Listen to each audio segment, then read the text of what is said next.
Traveler, Paimon. It's been a while. As it happens, there is a letter here for you. One moment. A letter? From who? Dear Diary, I'm Kale. I work as a trainee forest ranger under my master, Tighnari. I'm also studying at the academia. I've been getting better and better at reading lately. Mr. Al-Haytham says that the written word is a crucial medium for exploring the world and understanding oneself. That's why I decided to start this diary. That said, what should I write about? Things are pretty quiet in Sumeria these days. Life is good. Every day is a fulfilling and happy one. When I think back to the days when I suffered from Elazar, or way back to when I was injected with God remains, I'm in a much better place now. I hope it stays that way forever. I'll leave it there for now. Master said he'll take me shopping in Sumeru City today, which is great, because I've been meaning to visit the toy seller at the Grand Bazaar for a while now. Kale, time to go. Yes, Master! Huh?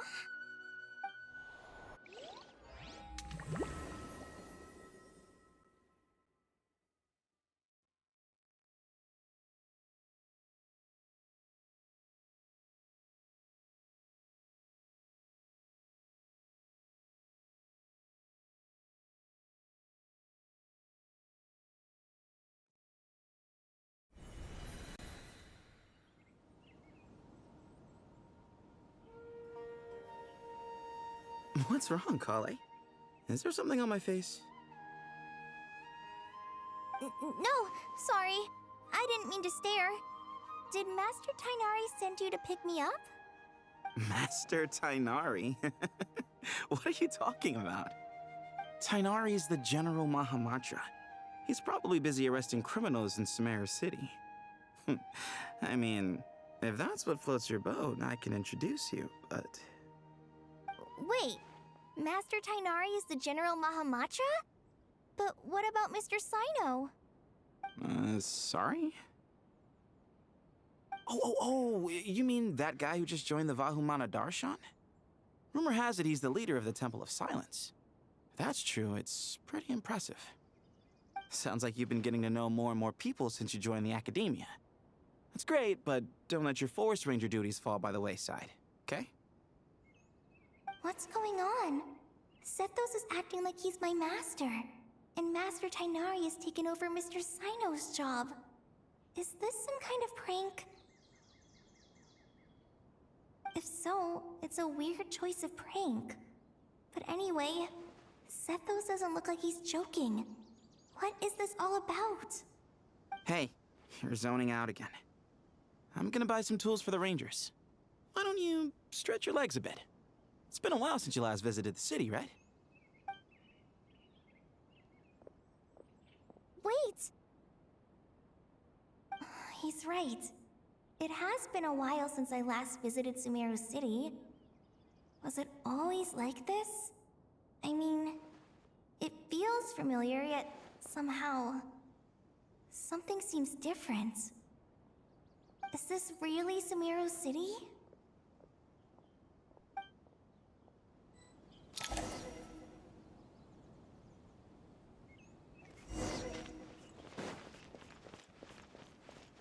Hey, did you see who just walked by? I think she's that. Would you like some fruit? It takes courage How to will I maintain ever a save peaceful enough life, money to too. buy that custom-made axe with... I heard that a sage disappears. Lord Kabe Bay, did you get a chance to review this month's accounts? Any feedback? You mean the version you sent over a few days ago? Yeah, I took a look when I received it. I was thinking that maybe our profit margin is a little excessive. I visited some of our commercial partners last month. Their earnings are very slim. Are you suggesting that we give up some of our profits for them? Well, since we have more than we need, yes. Making money for its own sake is pointless. Don't worry, I've already planned for it, and the numbers look fine. We can adjust the rates starting from next month. Also, about that designer you hired, I've had to revise his proposal 3 times now, but he just doesn't seem to... Let's cut our losses. Pay him his fee and send him on his way. I'd like you to get Layla on this instead. She was Cyrus's student, and she designed the Palace of Alcazarzare. Seems like a much safer choice. Who's sneaking around over there? Mr. Kaveh? Do you recognize this person, sir? Yes, it's all right. We've met. This is Kale, Sethos' trainee. He brought her along the last time I went for drinks with him. What brings you to the city, Kale? Is your master here too? No, this is all wrong! Why is Mr. Kaveh saying that too? Tainari is my master, not Sethos! This can't be real. I have to ask someone else. There's gotta be someone else out there who still remembers the truth. Hey, wait! Don't run off! How strange. What's gotten into her today? It's like everyone switched places. I guess I'll keep looking around.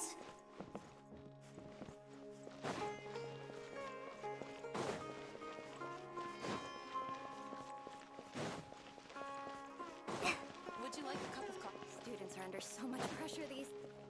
Lots of visitors today, I see. Welcome all. It's been a while. Hey, Rahman. You know that guy who sells face powder on Treasure Street? I haven't seen him around in a while. Any idea what happened to him? Oh, you mean a Hongar? Yeah, he got into a brawl with Shavirme on Treasure Street. He's been banned from setting up shop there for now. Seriously? Oh, well, that's a shame. I was planning to pick out some makeup for you. Oh, don't worry about it. The legendary Flame Mane discussing makeup with the Zubair Theater star dancer. Now there's something you don't see every day. Flame-mane? You know, I'm not actually sure when people started calling me that. Maybe the other eremites thought I needed a fiercer title to scare people off? To be completely honest, I think the title would fit you better than me, Dia. You think? Can't say I've never imagined myself as a merc. If I ever give up the dancing, maybe I'll head to the desert and give the eremite life a try. You would? Is that so strange? Oh, not at all. In fact, I've actually had similar thoughts before. If I ever get tired of sleeping out in the wild, I think I might go look for a job at the Zubair Theater. I've adored the dance of Sub-Zeros ever since the first time I saw you perform it. If the chance ever came up, I'd love to try it out on stage for myself. Really?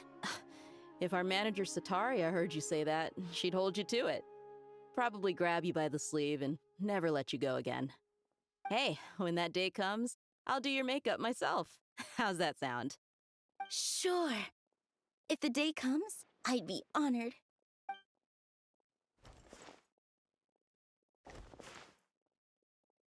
Everyone I know, everything I've ever known. Suddenly it's all a jumbled mess. The question is, who's right? Them or me? My head feels so heavy. I can't think straight. Hi, Mr. Sino. What are you thinking? There's a chapter in King of Invocations where the spirit of someone who died long ago possesses a living man's body. To the outside world, it looks like he's developed a whole new personality. I was just thinking how terrifying that would be for his friends. Imagine waking up one day to find that a friend of yours has suddenly become a different person. Huh? So what got you thinking about that? I don't know, but something feels off. Everything looks fine on the surface, but can human perception really be trusted?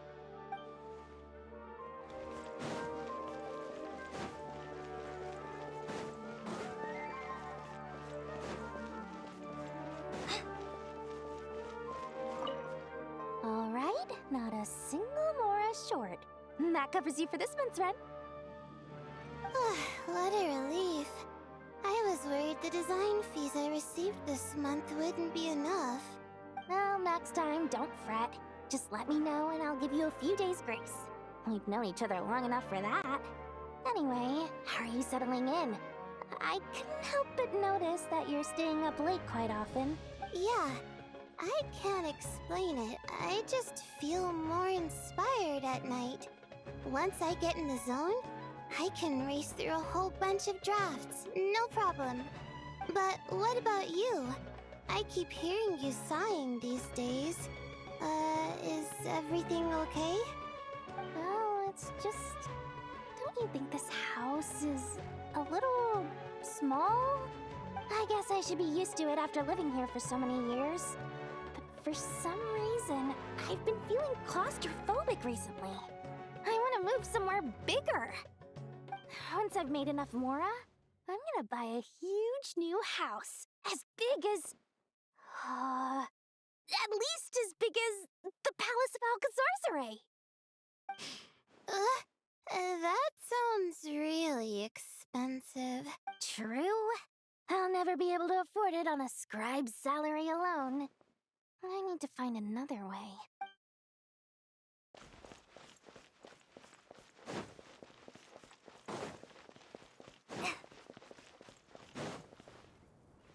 Mahamatra Tainari, we've apprehended the suspect. They say that the fool is prone to blind faith, but the wise man is not immune to it either. Siraj, do you have anything to say in your defense?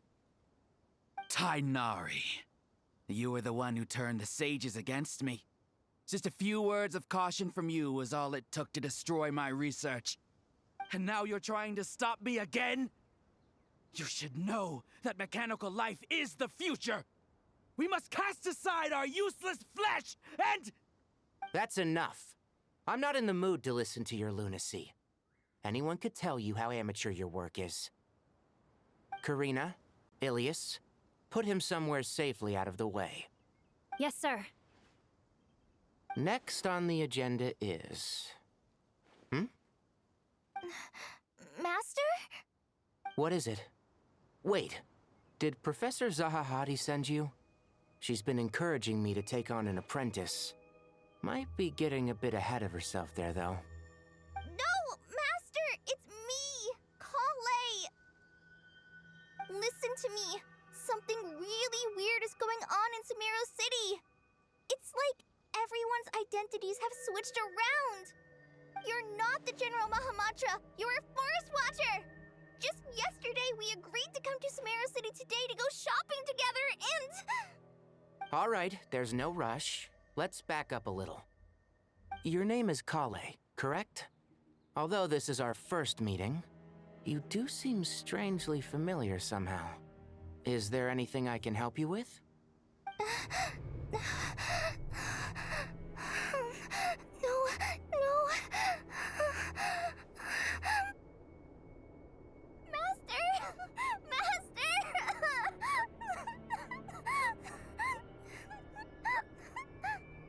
What is it?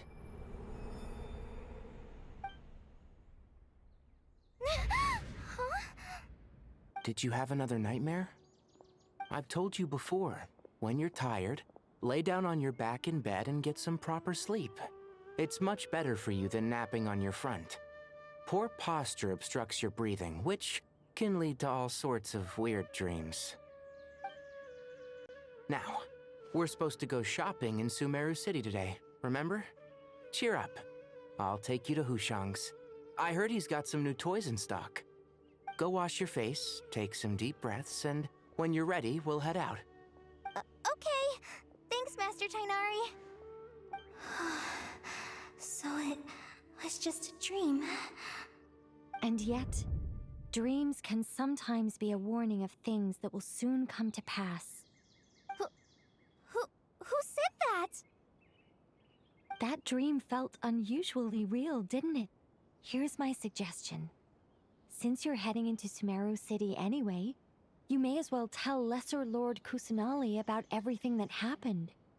And just to be on the safe side, I think you should also inform your 2 traveler friends who once helped save Sumeru. I'd write them a letter if I were you. Time is short. A storm is coming from beyond the bounds of fate.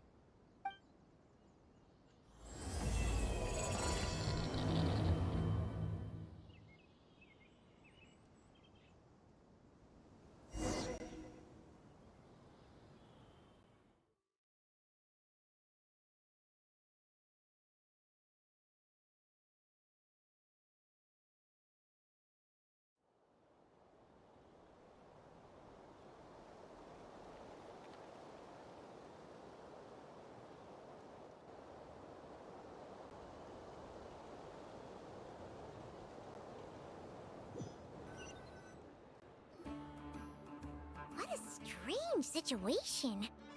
No wonder Kale was in such a rush to write us a letter. Imagine waking up one day to find that everything around you has changed. You might not even recognize Paimon anymore. Oh, that's a scary thought. Let's get to Sumeru and find out what the heck is going on.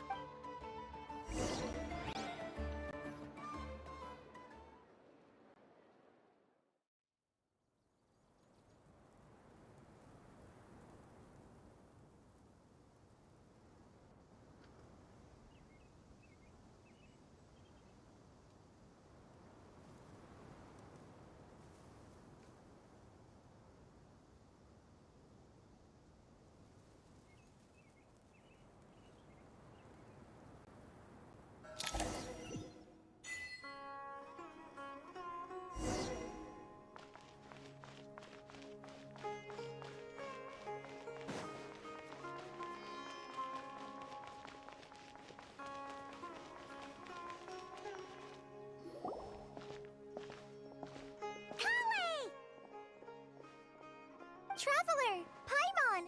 Thank goodness! I'm so glad you made it! Of course! We won't let anything happen to you, Kale. So, what's going on in Sumeru City? Looks like lots of people are moving or something. Yeah, I was just gonna say. After I wrote my letter, Master and I went to Sumeru City and told the Dendro Archon everything that I experienced, from start to finish. She was silent at first. It seemed like she was deep in thought. Then the next day, we got told that she was ordering everyone to leave Sumeru City immediately and move to Caravan Rebot. The entire population of the city has to move? Not just Sumeru City. The evacuation also includes Lokapala Jungle, Avidia Forest, Ashavan Realm, and Ardravi Valley. Basically, everyone living in the rainforest must temporarily relocate to Caravan Rebot. Holy smokes! That's crazy! Yes, it's quite an operation. Even if people only bring the bare essentials, the scale is simply enormous. They've requisitioned almost all the Sumpter Beasts in Sumeru for the task, including the entirety of Dori's Sumpter Beast Park. The Dendro Archon said that what Kale experienced was not a dream, but a warning. After our meeting, she immediately summoned the 6 sages to analyze the situation and discuss countermeasures. They concluded that the events seen in the dream are very likely to become a reality, and that an unknown danger is rapidly approaching. Oh, please keep that to yourself. We don't want to cause widespread panic. The official reason they've given is a large-scale renovation of the rainforest ecosystem. People are skeptical, but there haven't been any major incidents. So far, at least. The Dendro Archon seemed really worried when we spoke to her. She said you can go visit her in the Sanctuary of Surasthana when you arrive. She also said she'd hold out until the very end. Tighnari? Kale? You got a minute? I need a hand here. One moment, I'll be right there. As a forest watcher, I've been tasked with assisting with the relocation work. There's a lot to be done, and they need all the help they can get. This will be the final group of evacuees from Sumeru City. While they're away from home, they'll be heavily reliant on outside help. Thank you for coming in our time of need. As you can see, another crisis is upon us. Excuse me, sorry to trouble you, but could you help an old man find his medicine? It's buried somewhere in my luggage. Where's my mom? Where did she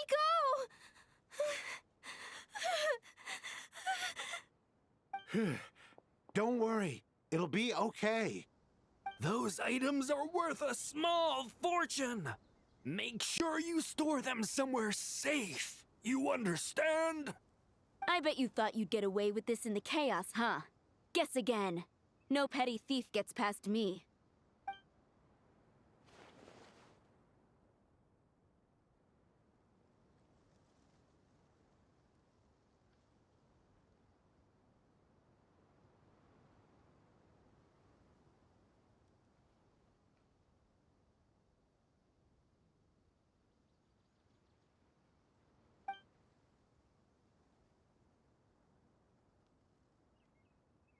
We should go help the evacuees. See you around. I'm so glad that you believed me and came all this way to help. It means a lot. Please stay safe. Don't worry. We may not know exactly what's going on yet, but as long as we stick together, we'll find a way through this. Goodbye! Look after yourselves! Will do. See ya! Paimon's not sure how she found the words to comfort Kale because, honestly, she's kind of nervous herself. Let's head to the Sanctuary of Surasana and see Nahida.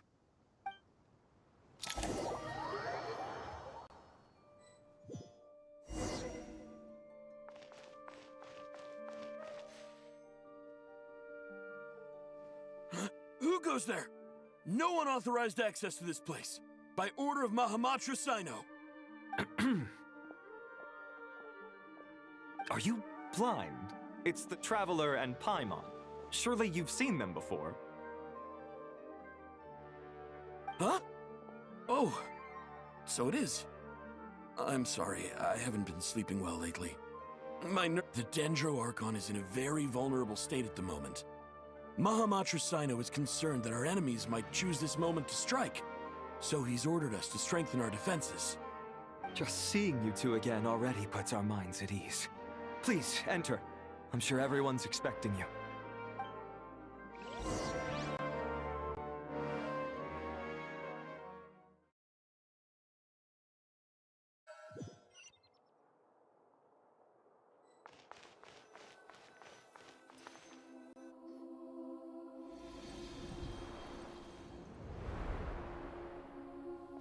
Traveler, Paimon, you made it. Aha! Perfect timing. Reliable helpers like you are just what we need right now. Oh, it's good to see everyone again. Kale gave us a rough idea of what's going on, but we still have a lot of questions. What kind of danger is Sumeru City in exactly? And how come everyone has to move to Caravan Rebot? At this stage, we can't be certain. We're investigating, but no definitive answers yet. I take it that Kale told you about her strange dream? Yeah. Apparently, everyone in Sumeru City was acting super weird. Even you guys. It was like you'd all switched places. That's right. Kale and Tainari reported the situation to the Dendro Archon. She believes that it wasn't merely a dream, and that whatever it was has something to do with Irminsul. It's a reasonable inference. Only through Irminsul can people's memory and cognition be so significantly modified in such a short time. We don't know why Kale would dream of these things, nor who was trying to warn her. The Dendro Archon decided to connect to Irminsul to investigate more thoroughly. Irminsul is connected directly to the ley lines. The tree serves as a central hub where the ley lines converge, and its core function is to record and store the world's knowledge and memories. But something has gone awry, severely compromising the performance of this core function. Information is bottlenecking inside Irminsul, hampering the ley line's flow. If this continues, new information will languish unrecorded, with existing records thrown into disarray. In short, the souls of the dead will be stranded, while the living have their sense of reality warped. In the long run, Kale's dream could well become a reality. And that's just the beginning. There's no telling what other nightmares could end up coming true.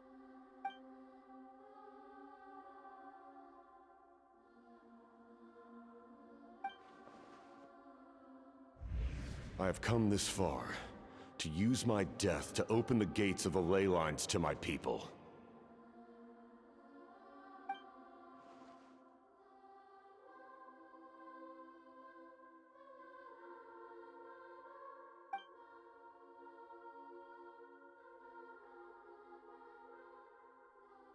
Faced with a growing backlog of information, the Dendro Archon decided to connect herself directly to Irminsul and take over the recording and processing function herself.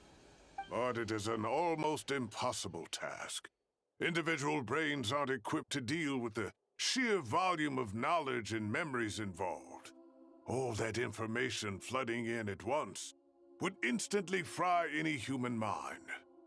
And for a god, even for a god, the suffering must be unimaginable.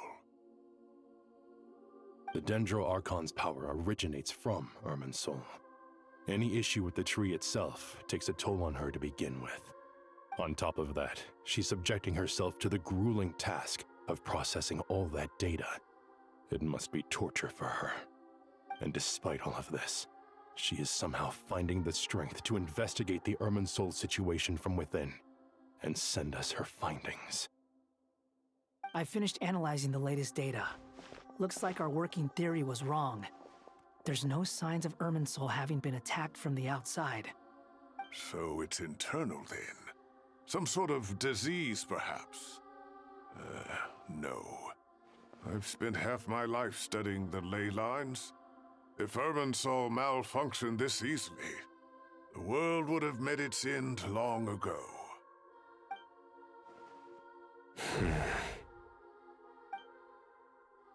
Sino?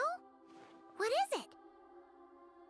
Not long ago, I got a tip from the Core of 30 that a large number of unidentified merchant caravans had recently been spotted entering Sumeru through Beta Harbor. At first, I suspected that they might have something to do with all this, so I sent some people to investigate. But if Irminsul wasn't attacked from the outside... Don't you think there are more important things to worry about right now than guessing who's behind all this? It's been over 12 hours with no new intel. If even the Keeper of Irminsul is this badly affected, you can imagine how bad things are in there.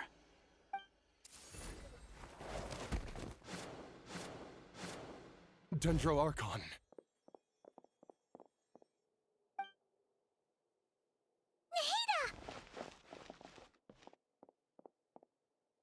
What's wrong? Her breathing is weak, and her elemental energy levels are dangerously low. Looks like it's time to move to the backup plan. What's the backup plan? Get out of the city and take the Dendro Archon with us. The entrance to Irminsul is directly beneath the sanctuary of Surasthana. That means this is ground zero if anything goes wrong. The Dendro Archon has a very strong connection to Irminsul. But theoretically, this connection should grow weaker with distance. Under normal circumstances, she could unleash her full power here. But with Irminsul out of control, our first priority is to get her away from here. The situation is critical. There's no time to deliberate. Everyone in agreement? I'll deal with it. I'll also let the Matra and the Core of 30 know to start evacuating.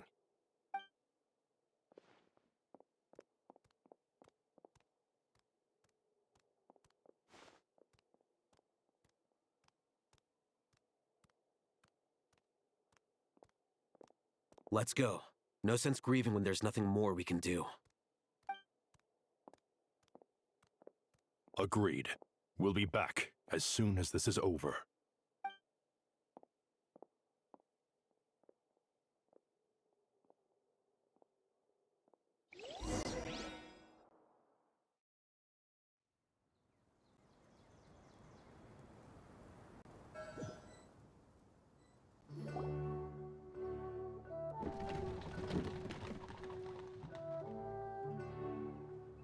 The last group of civilians has been safely evacuated. Dendro Archon's carriage will travel with them. Sino and Hat Guy will protect the convoy. With the Dendro Archon in a coma, we've lost our means of investigating the situation. And with Irminsul still deteriorating, we have no choice but to evacuate Sumeru City. Feels as though we're being pushed along by an invisible hand. Stop moaning, Cyrus. We're the teachers here. We should be showing a little more confidence, don't you think? A wise judgment. Let's move out to Caravan Rebot.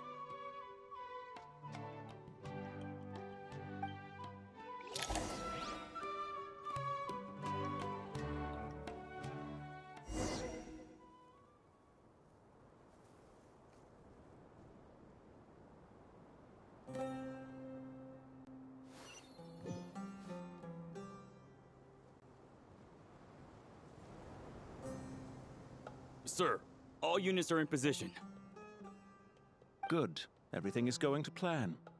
Interfering with Sumeru City is a necessary step, so do not hesitate. The Irminsul situation will not harm you.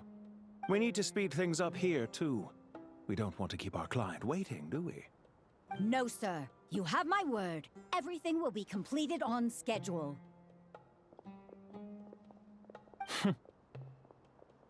They say that fervent ambition attracts the favor of the gods, and with it, a vision. But we appear to be the exception. So, is our ambition not strong enough? Or does it threaten the very foundations of this world?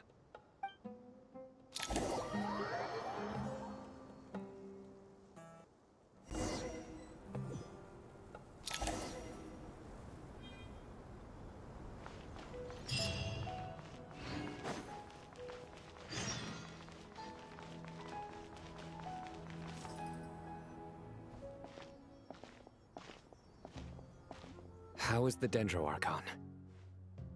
Her breathing is steady. I prepared some therapeutic incense for her, but it hasn't had much effect. Her vitals are still very weak. Based on the information you've provided, I have a working hypothesis. Her condition is partly due to Irminsul's influence, and partly due to a physiological imbalance caused by the rapid depletion of her power. Elemental energy usually flows through the body at a relatively constant rate. The body grows accustomed to this rhythm, so when it's thrown out of balance, physical symptoms will appear. Is this similar to the ley lines? Overloading and withering both directly affect their vitality, potentially causing irreversible damage. Correct. From a biological perspective, if you overexert yourself, you pay the price with your life. The Dendroarchon is not only drained of power, but her life force is at a critically low level. Is there any way to restore her health? I know the ley lines have strong self-healing abilities. As long as any blockages or pollutions are dealt with, they can quickly regain their vitality. But what about people? Well, gods. What's their capacity for self-healing? Before we think about that, there's a bigger predicament to resolve. Restoring the Dendroarchon's power requires us to heal Irminsul first. But that will be extremely difficult without the Dendroarchon's power. Paimon's already getting lost here.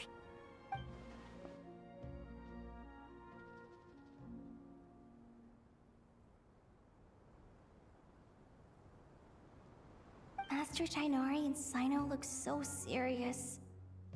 I've not heard Master speak in this tone for a long time. Tighnari.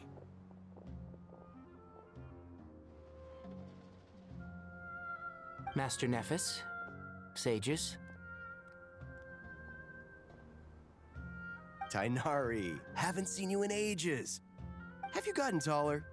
Or did your ears get longer? Hopefully the former, Uncle Baladuri. Cyno, where's Professor Cyrus? I thought he'd be with you. He went out into the wild to investigate the situation. He said that the Irminsul anomaly will likely start to affect the real world soon. He shouldn't be trotting around alone at his age. Which way did he go? I'll look for him later. Would someone mind introducing us? Ah, yes, of course. Allow me to do the honors. I'm sure we're all familiar with the Traveler and Paimon. They're the heroes who helped foil Azar's conspiracy and save Sumeru. These gentlemen and I are the 6 current sages of the Academia. Balduri and I are part of the Old Guard, while the other 4 took office after Azar and his clique fell from power. We have Sage Alkindi of the Spontamad Darshan, Sage Farnas of Kasharawar, Rataoist Sage Shakir, and finally Harabatot Sage Rusht. Nice to meet you all! I've heard much about you. Delighted to finally meet you in person. You're younger than I imagined for someone with the power to stand up to fate itself.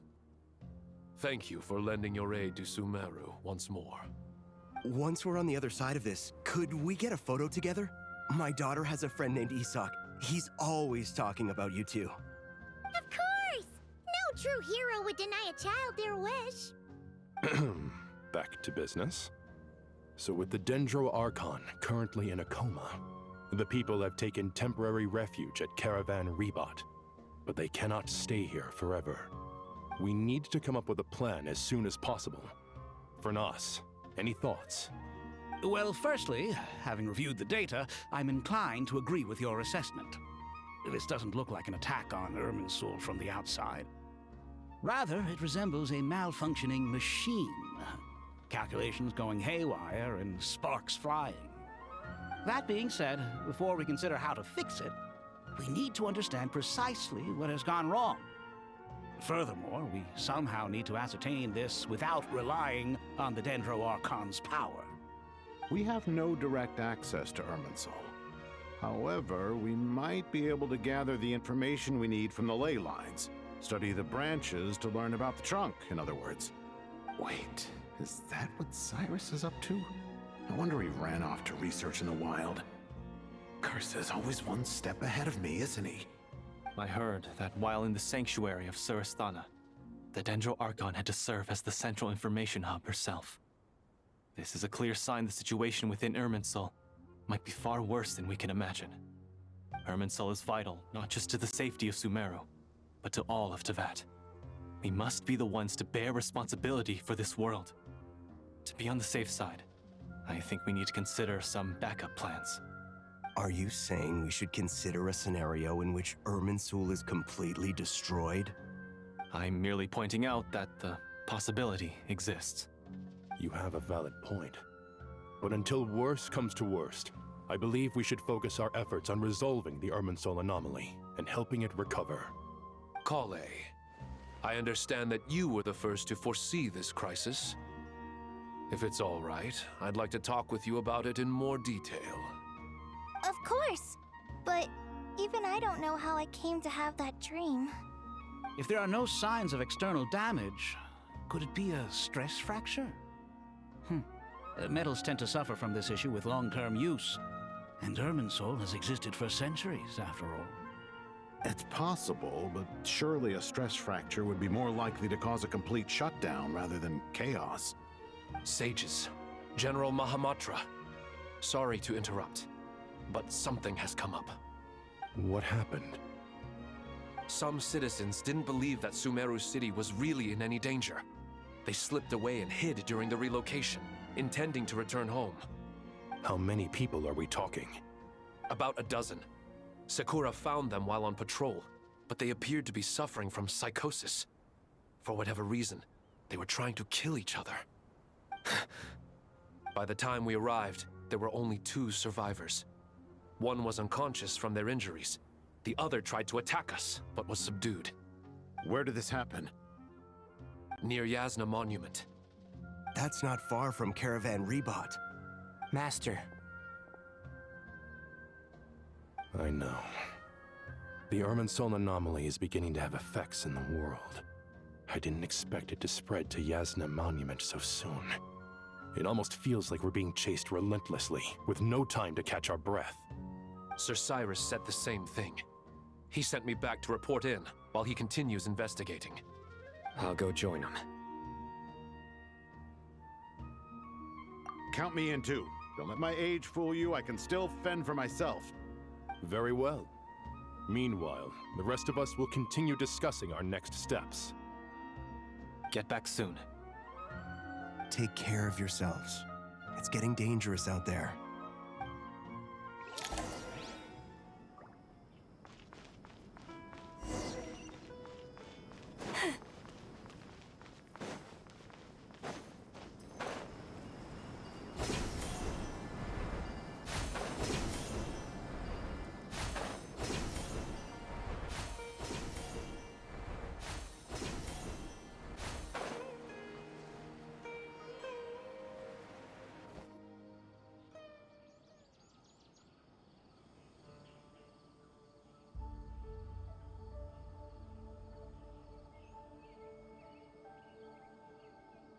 Please, don't go any further. As you get closer to Sumeru City, there's no knowing what dangers you might encounter. So this is our mentally disturbed man? I'm going to gut you all!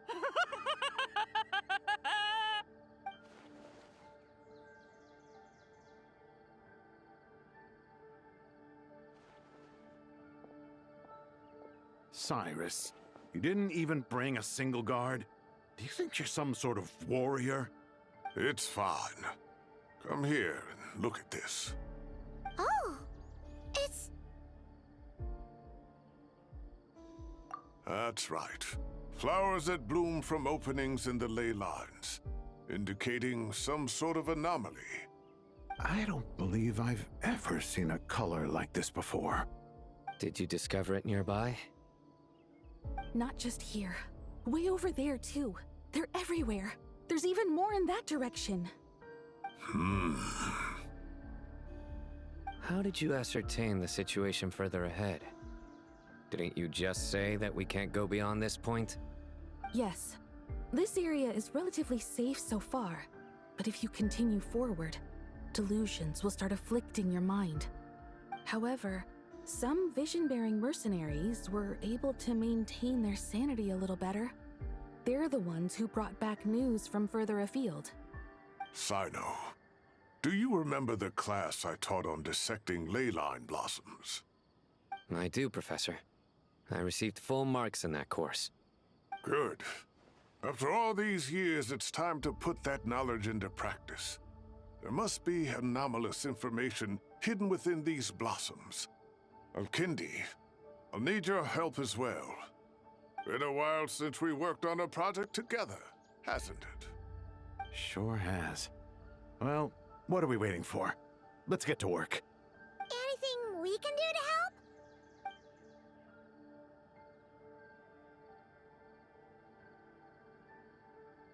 Will you need my help?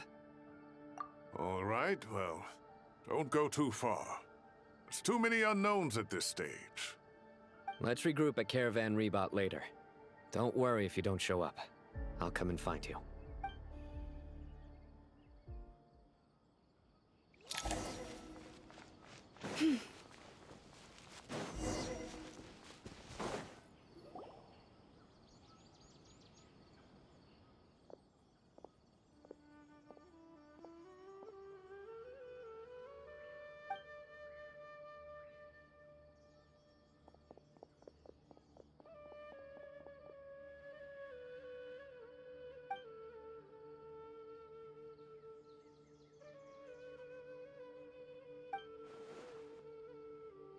That should be the heart of Oasis.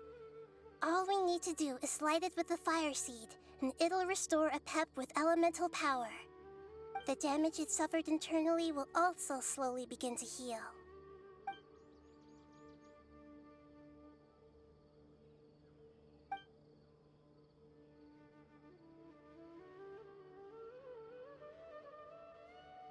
What is it? You thought of something? Really? Then let's get back and tell the others!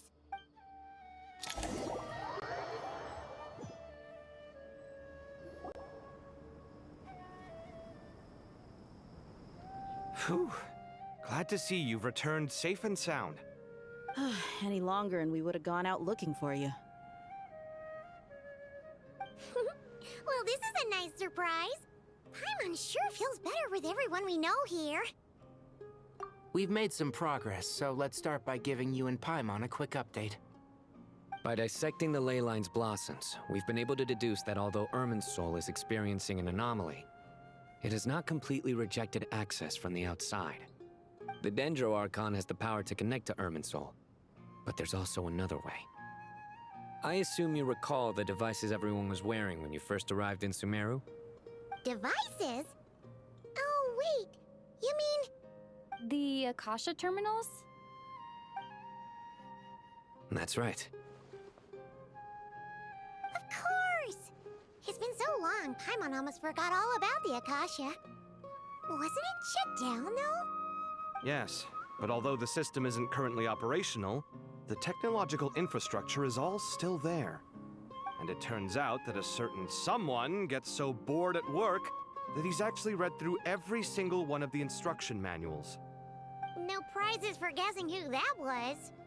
If praising others is that embarrassing for you, you can simply spare yourself the ordeal. As much as it pains me to say anything nice about him, there's no denying his intelligence. He rarely forgets anything he's read. The Akasha is exactly what Sumeru needs at this moment.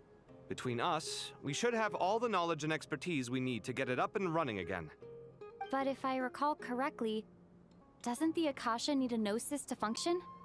That's exactly right. The Akasha relies on the Gnosis as a power source, and in its absence, we'll need to find an alternative. To tackle this problem, it looks like we'll be relocating once again. Namely, to the Temple of Silence. Ring any bells? It's the only major institution in Sumeru dedicated to preserving the knowledge of King Deshret's civilization. You might find the answers you're looking for hiding there. I agree. There's a good chance. Master Nephis and the other sages have discussed it. As the chaos from Irminsul continues to spread, Caravan Rebot won't be a safe haven for much longer. We have to move into the desert next. The scholars and sages will head to the Temple of Silence, while the civilian population seeks refuge in Aru village. The Eremites will keep everyone safe during the journey, and Candace will be there to receive us at the village. This leaves us just one thing to worry about. That Dendro Archon. She's very weak. We can't afford to wait until Irminsul is fixed. There has to be another way to help her. Huh. Wow. Luckily, the Traveler had a eureka moment while we were out investigating. Really? Wow. Nice one, Traveler. Let's hear it. What say our Amorta experts? Theoretically, it's feasible. From what you're saying, although elemental life and elemental energy have their differences, the Dendro Archon has explicitly stated that she can imitate the power of the former. In which case, as long as Apep is willing, she should be able to convert her own power into a form that the Archon can use. It wouldn't be difficult for her at all. The only problem is convincing her to help.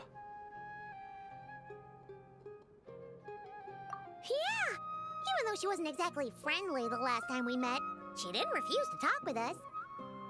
When she realizes the danger that Nihida is in, surely she won't turn a blind eye to it. Well, hopefully not. Either way, we're not exactly spoiled for choice here. Hey, it's better than having no options at all. I agree.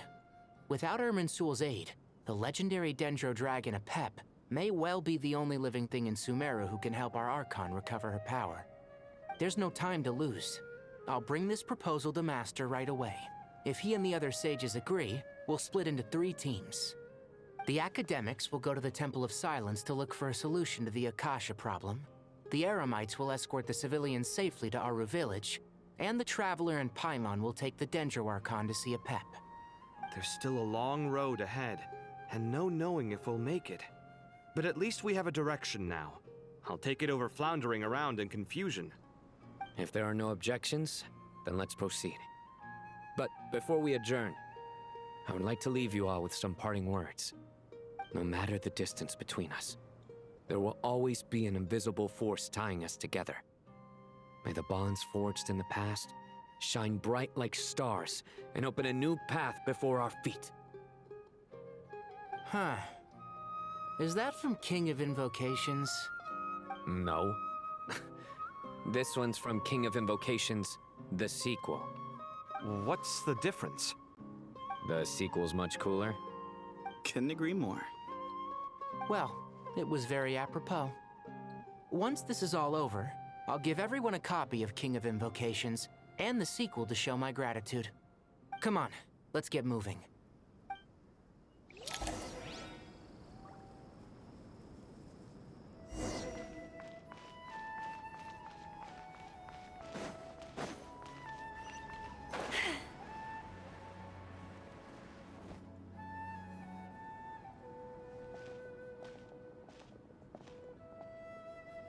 Tighnari has brought me up to speed.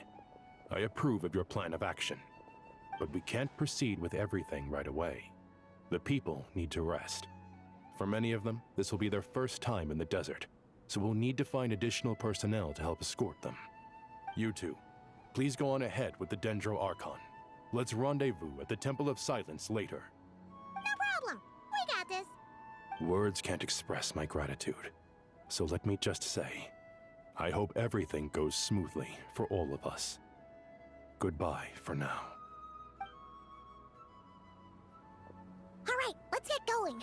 If Paimon remembers correctly, the last time we saw a Pep was in... Traveler, Paimon. Could I borrow you guys for a moment? It'll only take a second. Kale, what's the matter? Well, Master Tighnari once told me, after you raise a problem, you should think about how to resolve it. But ever since I had that dream, I feel like I haven't been of any help at all. I tried my best to keep up with the conversation, but there was so much new information, I couldn't take it all in. So, I just wanted to ask, do you have any tips for me there? Paimon knows exactly how you feel. But fear not, everything you need to know is right here in Paimon's notes. Sumeru chapter! It's got tons of info about all the things we've seen and heard on our adventures. Some parts are a little simplified, but hopefully it all makes sense. You see? Being the greatest guide in Tibet isn't just a fancy title. It takes a lot of hard work. Paimon doesn't always understand the things you're talking about with other people. Whenever that happens, she notes down the confusing parts and goes over them in her own time. This is perfect. Could I borrow it? Sure. Matter of fact, you can keep it if you want. Paimon has another copy. The spare copy was originally meant for the traveler. Paimon used to worry that one day she might not need a guide anymore, so she wanted to have a gift for her, in case we ever parted ways. But it doesn't seem so necessary nowadays. We have so many more places to see together. One copy will be enough for both of us.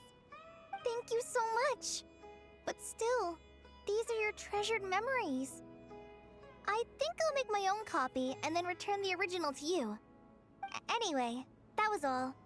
I won't keep you any longer. Have a safe trip. See you again soon. See ya! Alright, time to bring the Hida to see a Pep. Let's hope that old grouch is in a negotiating mood.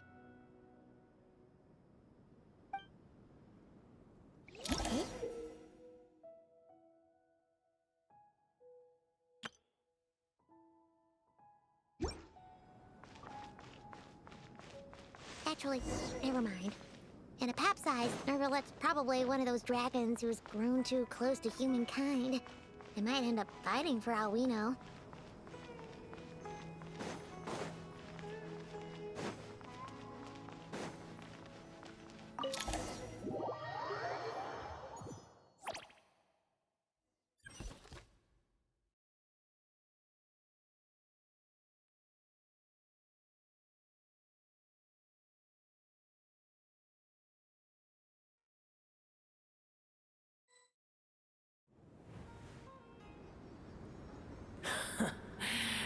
I had a feeling your kind might come calling.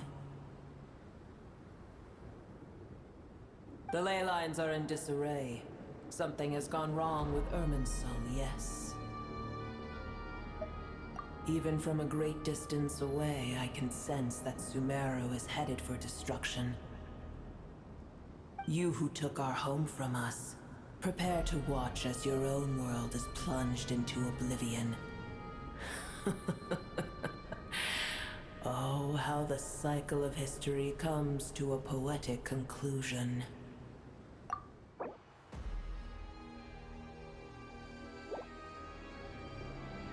This isn't a joke, Pep! Nahida's in grave danger! Can you please help her? Is she now? Then do explain. For what reason should I lend Booer my assistance?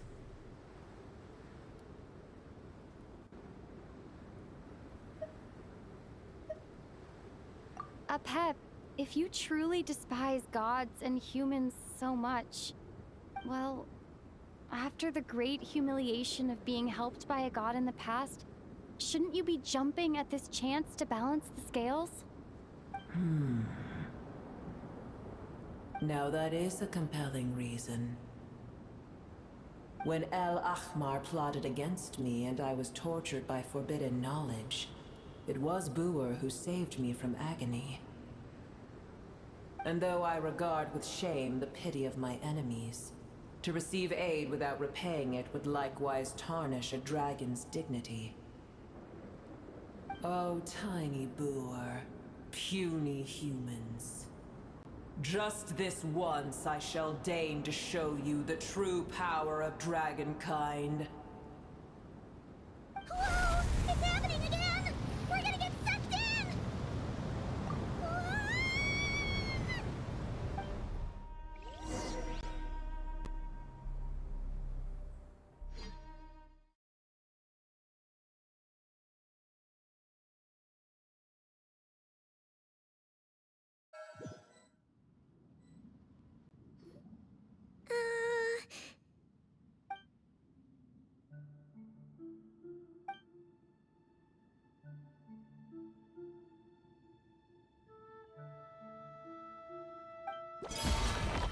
It is done. The heart of Oasis is supplying her with life force as we speak. It shall not be long before she recovers. But I should warn you. Boer's existence is closely intertwined with Irminsul. Unless the issues plaguing it are resolved, she will never completely recover her former strength. Thank you. Spare me your words of gratitude.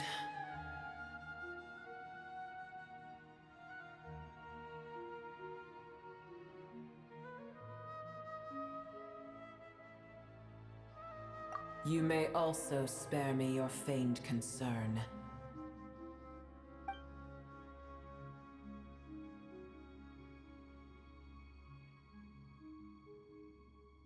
A dragon's sovereign's power is far greater than you can imagine. While I was indeed weakened when the heart of Oasis ran dry, providing tiny Boer with a morsel of my life force shall have little consequence for me. Oh, good to hear.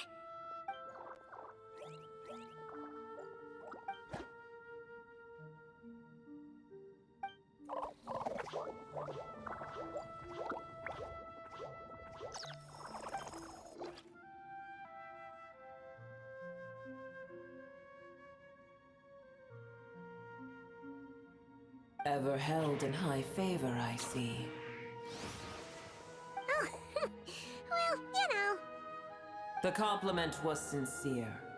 Simply accept it.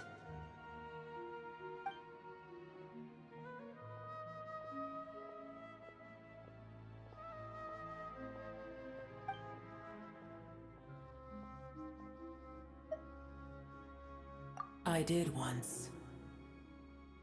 That tree was not planted by the heavenly principles.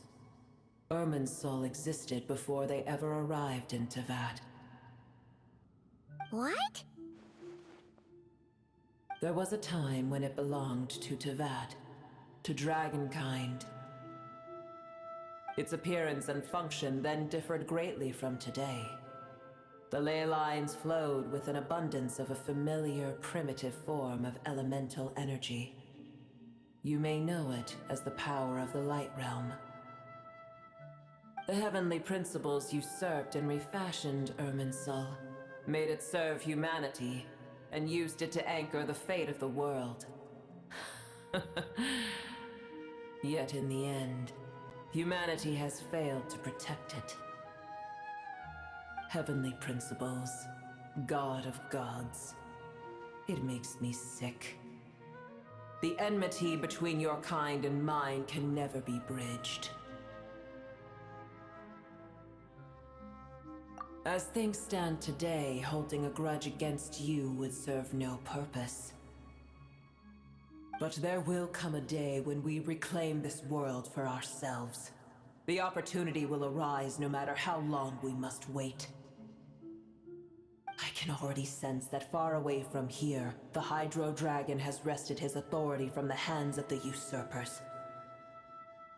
Though we have yet to meet, I know that we are both preparing for our revenge day and night.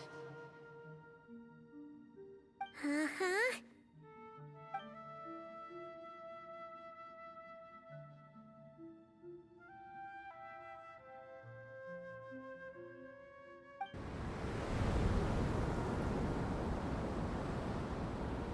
hear a great disturbance out there. Huh? What is it? Sandstorms come. The Jinn. I see. Another calamity approaches. You both seem restless. Let us part ways here. Boer is safe with me. Once she has recovered, I shall return her to your side. Oh, thanks again. Take care, alright? I told you already I have no need of your feigned concern.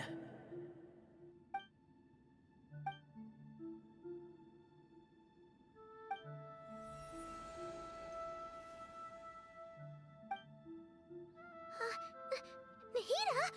You're awake! Are you okay? Cease your interrogation. Yes, she awoke for a brief moment, but she has now lost consciousness again. Take it. We shall talk more at another time.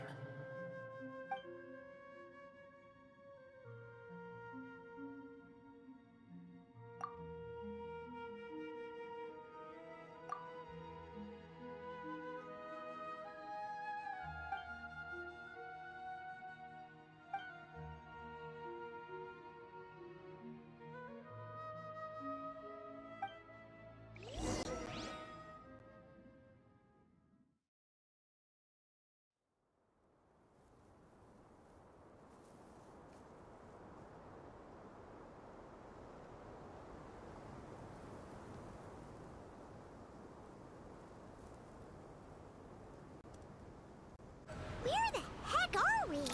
Could you just dump us in the middle of nowhere? Wait. No.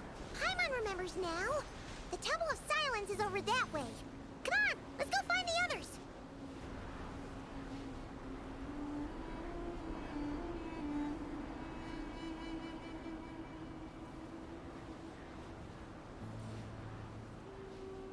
There's no need for everyone to stay here.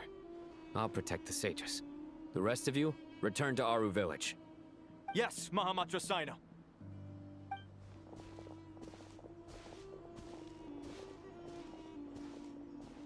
Sino! What's going on? You're back. How is the Dendro Archon?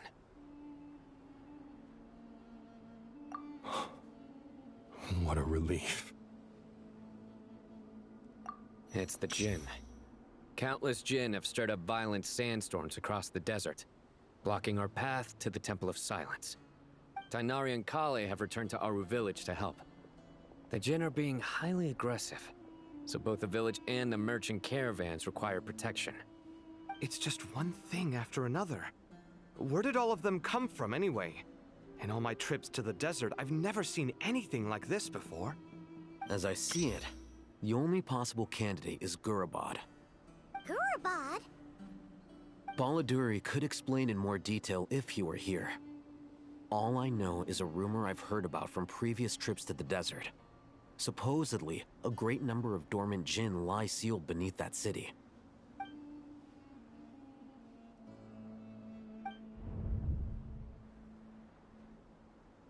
Gurabad is, for me, a fated land. I must therefore return back to this city, where my destiny awaits me still. My master, I am sorry that I couldn't stay by your side for long, and that I could not have more time to get familiar with you. Lilipar. Yeah, we once said goodbye to a friend there. Well, maybe not a friend exactly, but someone we met on the road anyway. She was a strange bottle. If we can find a way to wake her up, maybe she can help solve the situation in Gurabad. Well, be careful. You may find there's more than just the Jinn to worry about. You mean, there are other dangers in Gurabad? It's a sensible assumption to make. The moment we arrived in Caravan Rebad, the Irminsul anomaly started spreading in that direction. Now we've moved to the desert, and suddenly we're plagued by Jinn and sandstorms. To call it a coincidence would be a stretch. Don't worry, we've gotten a lot stronger since our last stint in Sumeru.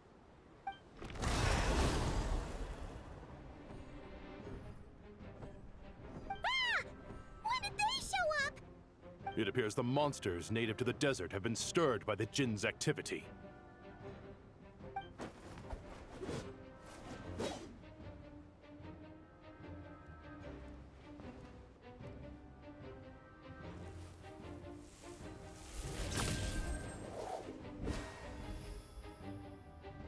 You should get going.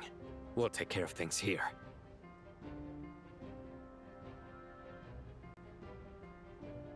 You too. Don't do anything too risky. You got it?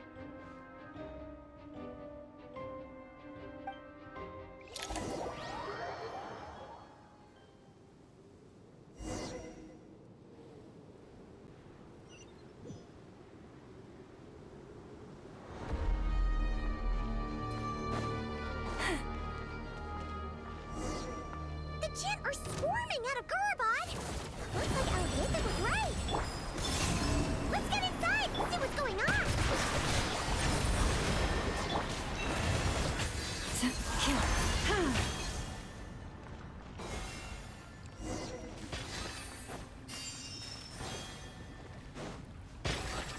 They just keep coming!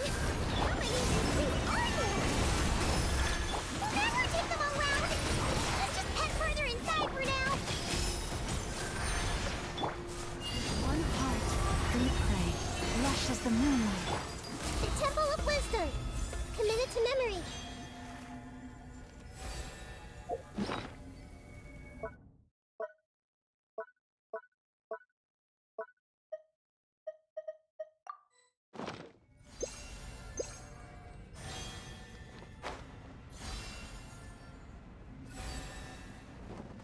Target spotted! All units at the ready. The Fatui? They must be using this place as a stronghold! Are they the ones behind all this?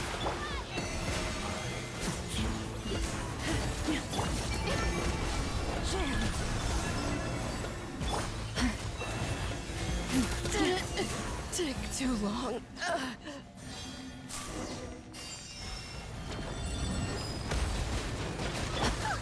Fighting Jinn with one hand and Fatui with the other?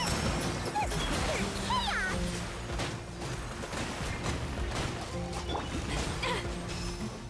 Receive my blessing by the Frostman of old. Behold, A moonlit night for all. Wade. Dance with the waves! Here!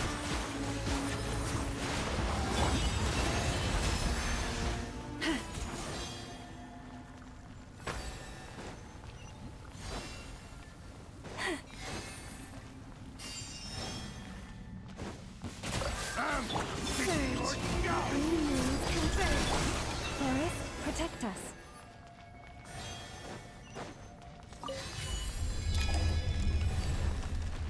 You see that strange machine? Paimon has a sneaking suspicion that that's the thing wrecking Gurubad and setting all those dangerous Jinn free! The target has reached the core zone. Requesting backup. Repeat, requesting backup. Backup en route! Stop her at all costs!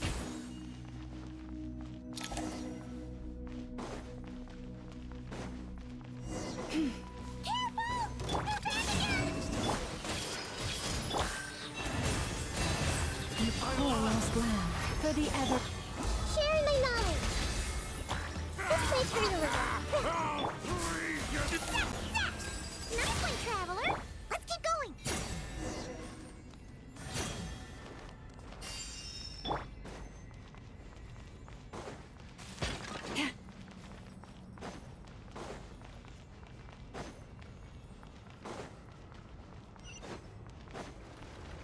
Forest, Positions!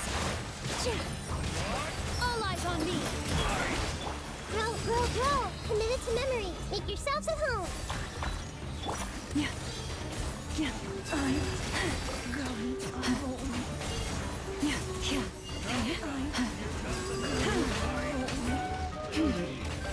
By the Frostman of old, branch into song. This place hurt a little.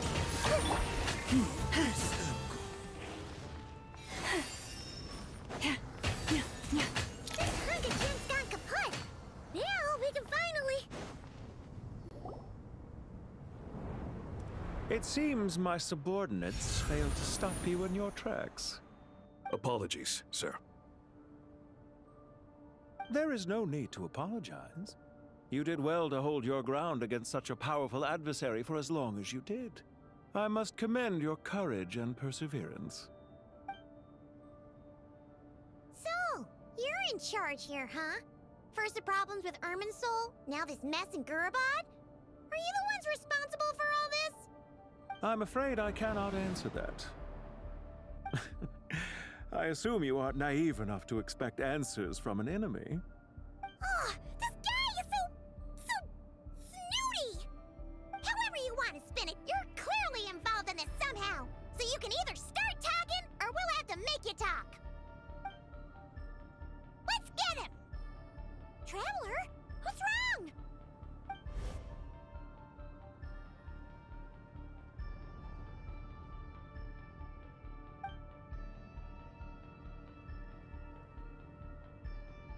You're remarkably calm.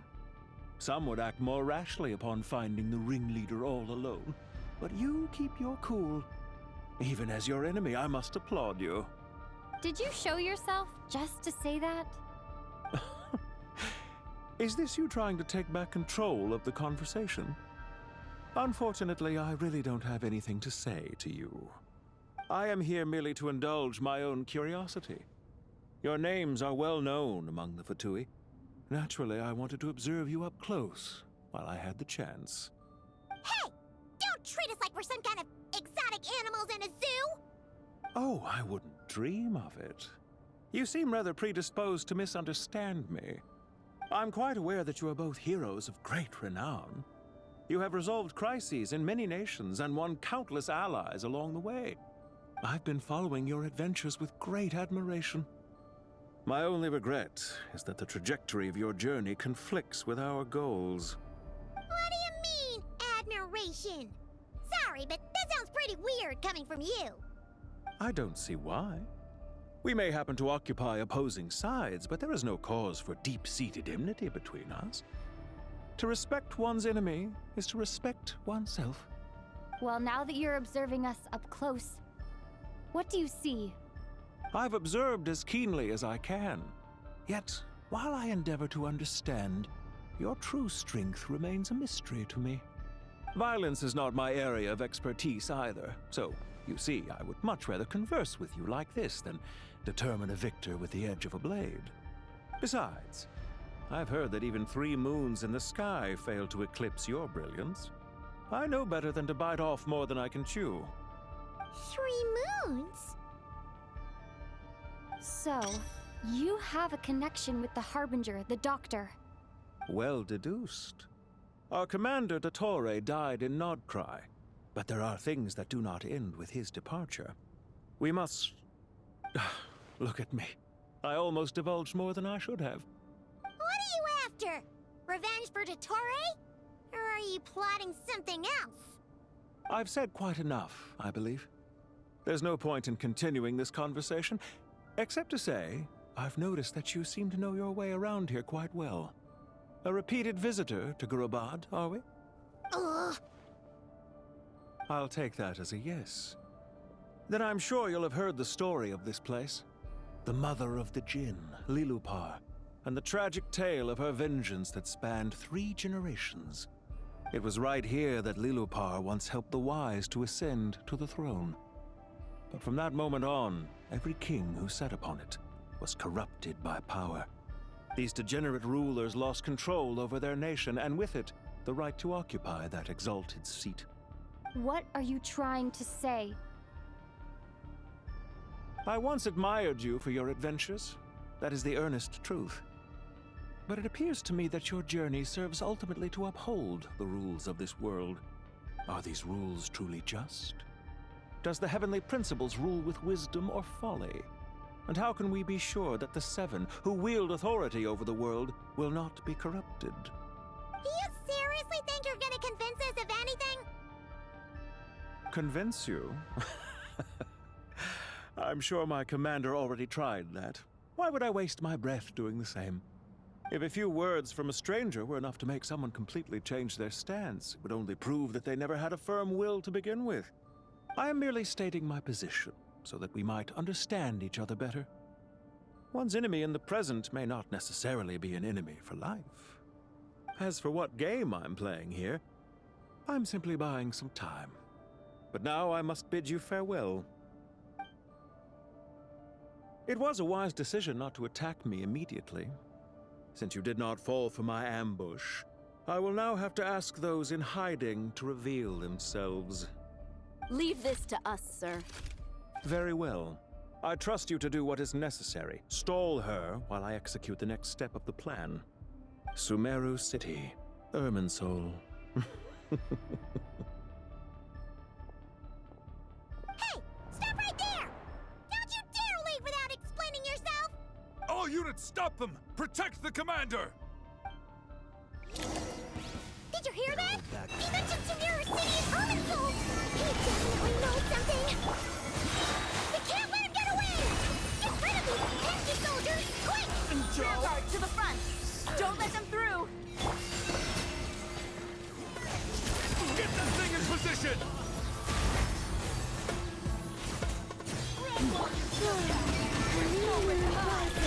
All my strength!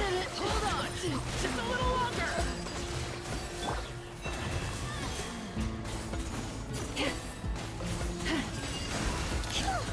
We finally beat them! That mysterious guy can't have gotten far! Let's catch up with him!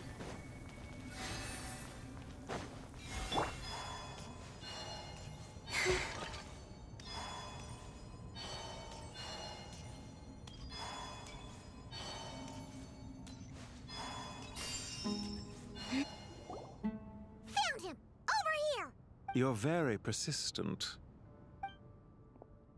Hey, you! Stop running and explain yourself! What are you trying to...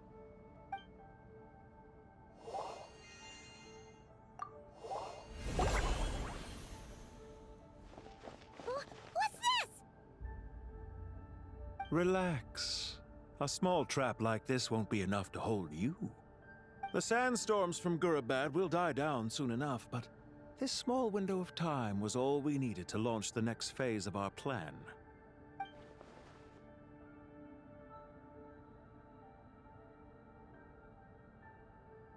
Don't be discouraged.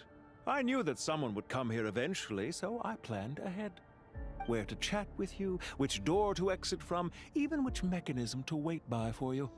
I thought through every detail. You, meanwhile, know nothing of who I am. So far, you've only heard my voice, and for all you know, it may not even be real. But not to worry. This is only our first meeting. It shan't be our last. Just answer me one last question. Why do you continue to follow Dottore? He has conducted countless cruel experiments, even on his subordinates. Follow isn't quite the right word.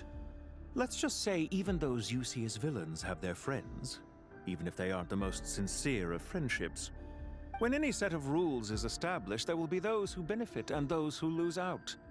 People will do anything to justify what they have gained or escape from the hardship imposed upon them. Neither he nor I are tolerated by the rules of this world. We were both searching for a new order. Our ideas of the final form that should take may have differed, but our journeys took a shared path. Goodbye, Traveler and Paimon. I wish you a timely escape, albeit not too soon. I will need a little more time to prepare, after all.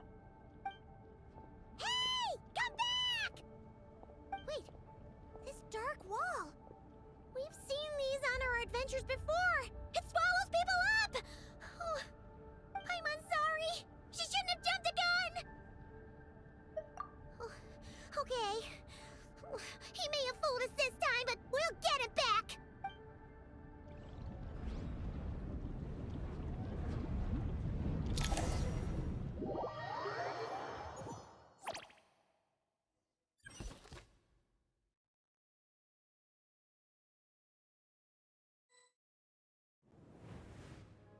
Sino and his team are guarding the north. We'll take this side. There's so many Jinn. We can't let them get into Aru village. Don't fret. I am well prepared for this situation. Huh. So you have a solution? Perhaps you're unaware that I have a trusty genie partner of my own, Plumpy. If I send her to negotiate with the others, this whole thing will be resolved before you can say Mora. Off you go, Plumpy!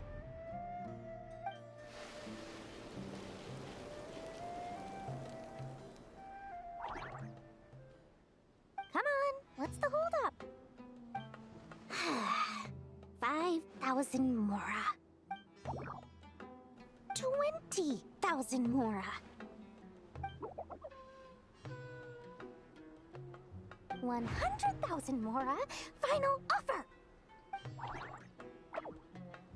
Ah, so she's a hired partner.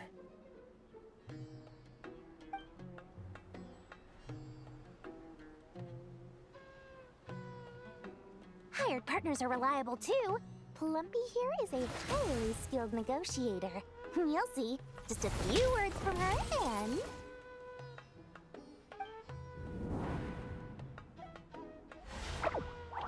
Plumpy! Don't you, Jin, have any respect for the rules? This was supposed to be a negotiation! How dare you treat my messenger like this? You wanna play rough? Two can play at that game!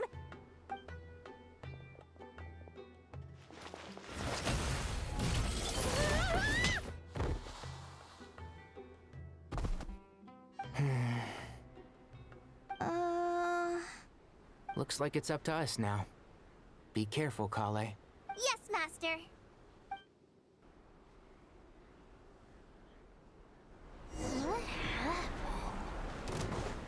How do I pass out? Never mind. It's time for revenge. You know, this reminds me of when you first arrived in a video forest. You were trying to help a child retrieve a lost toy when you stumbled upon Spinal Crocodile territory by mistake. Yeah, I remember. Our first time fighting side by side. Fighting side by side? I seem to recall swooping in to rescue you with a team of forest rangers.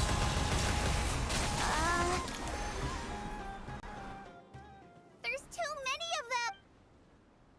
I can't believe I used 12 rare items in one battle. Ugh. I shudder to think how this is going to affect this month's accounts. The sight of that glaring deficit might be more than my poor heart can take. Tighnari, how's the situation on your end?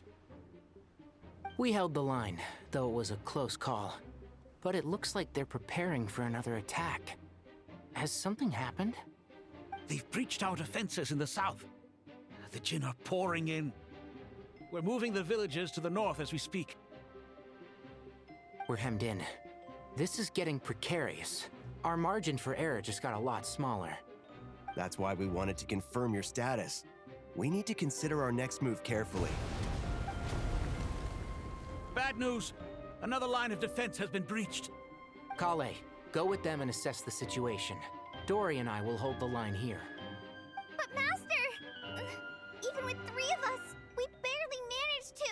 This is not a discussion, Kale. Don't worry about us. She clearly still has plenty of tricks left up her sleeve. Wait, you can't pin all your hopes on me! Oh, great. I've almost run out of the things I brought with me, and the rest is back at the caravan. I should be able to hold out for a little longer, but still... Master! Need any help? Huh? What is it, Kale? If things continue like this, it won't be long before Aru village is overrun by Jinn, and the sandstorms are sure to follow in their wake.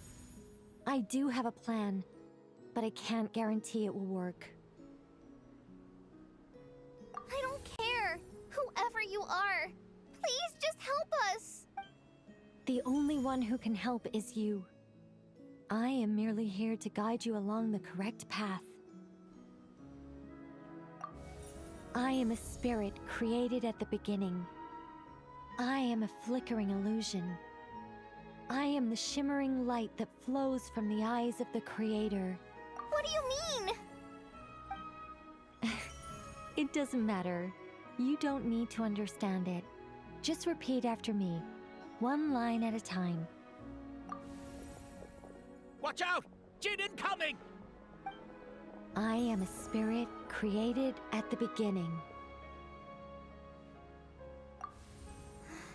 Here goes nothing! I am a spirit, created at the beginning.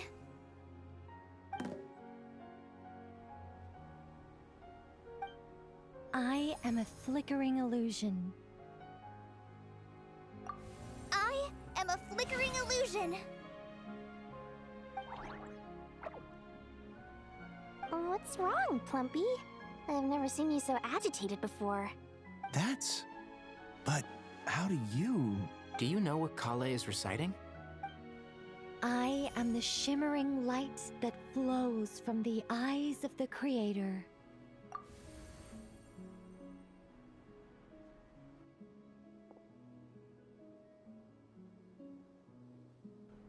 I am the shimmering light that flows from the eyes of the Creator!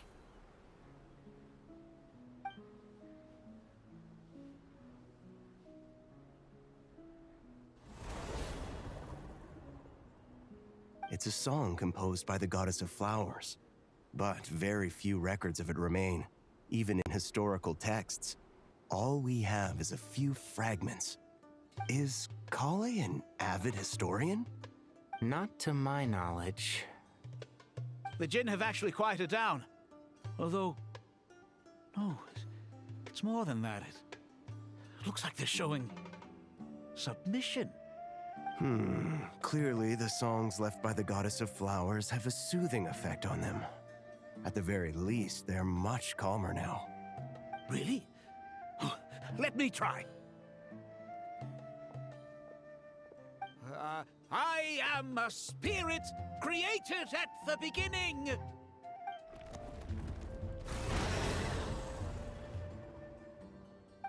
Don't stay away. I'll stop. I'll stop. It seems like the song only works when Kale recites it. But why? Kale.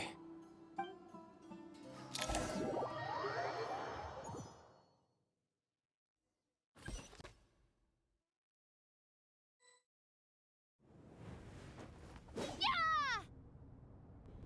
Any luck?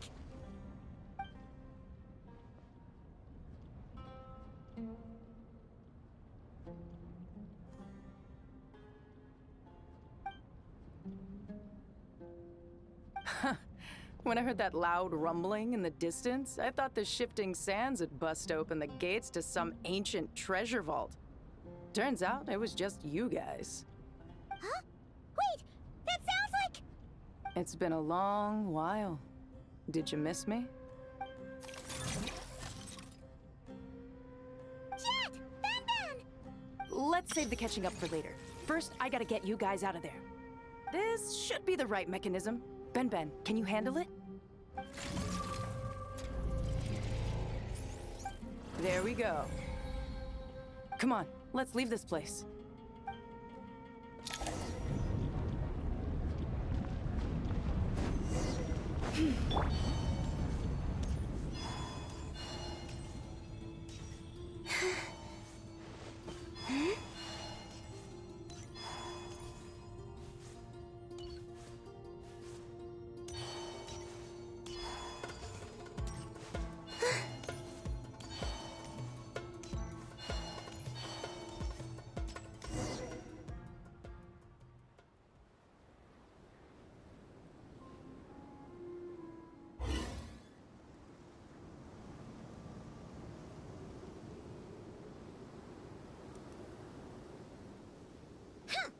Fatui sure made themselves scarce. It's like they were never here. The Fatui? They came to the desert again? Yep. No idea what they're planning this time. They were being very coy about it. How have you been, Jet? Well, since we last met, I've started my own band of mercs. We've actually made quite a name for ourselves. Oh, yeah. On a slightly different note, I have some good news. I finally took care of Masaira. Not much to write home about. It was just another day. Found his hideout. Dragged him out of his cozy little bed. He tried to talk me into seeing his point of view, as usual. But I'm way past that by now. There was nothing he could say to save his life. What about you guys? Bet you'd forgotten all about me and Ben, huh? Of course not! We're super duper best friends!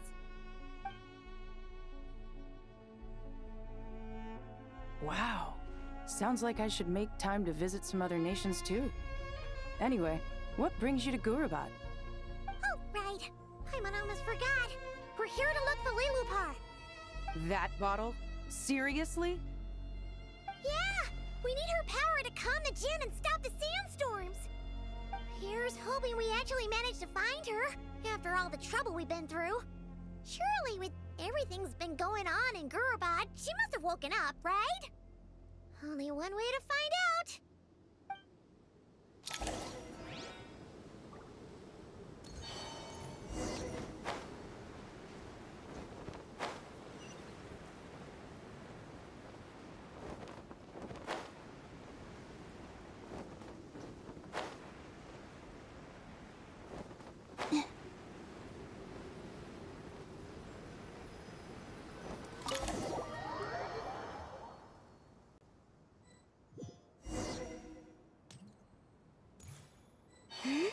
Let's see.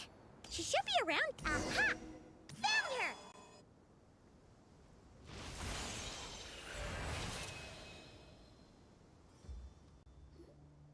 Lilupar! What a long dream that was. It's been a while, my master. Oh, and you're here too, little wildcat. The four of us back together again. Imagine that. After we last parted ways, I merged with the land beneath Gurabad to suppress the dark calamity stirring in the depths. It rekindled the flame of vengeance within the Jinn, depriving Gurabad of any hope of peace. I fought against it for a long, long time, until one day, I sensed a change in a foreign land to the west. Suddenly, the pitch-black abyss fell silent.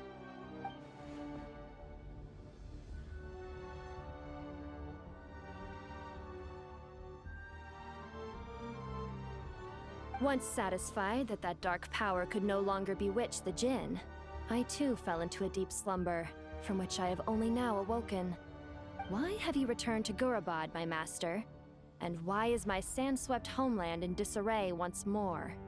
Well, basically, Sumeru's in danger and a lot of our friends are affected. Some bad guys messed around with Irminsul and now they've released the Jinn in here. We managed to chase off the culprits, but we have no idea how to seal this place back up and stop the sandstorms. Child's play. I shall quell the Jinn and scatter the storms. Thank you, Lilupar. No need to thank me, my master. I have granted many wishes in my time, and this was the most trivial of them all.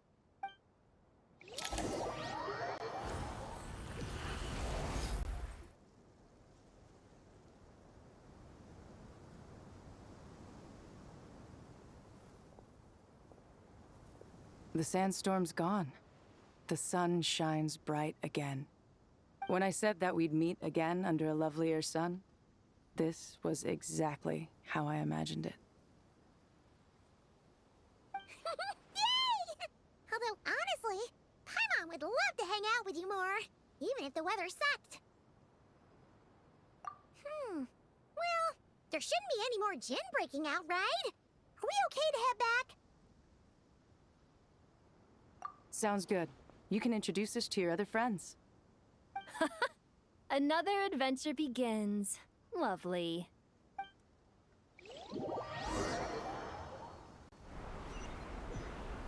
The storms have stopped!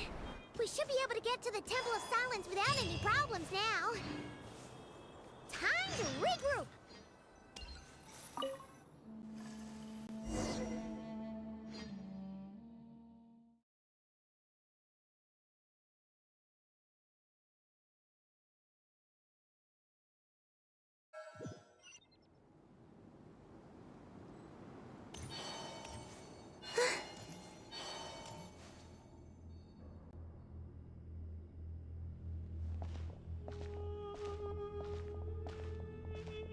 So, this is the Temple of Silence.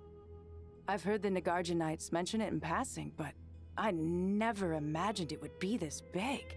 It's colossal. I thought the temple moved to the rainforest ages ago. When did they scamper back into the desert? I don't know. This plan sounds a little too risky for my liking. Even in King Deshret's day, this was experimental technology. We have no idea what could happen if we activate it. Well, unless you know of another viable alternative for the Akasha terminal, I'm afraid this is our only option. The plan is sound, and the risks are manageable.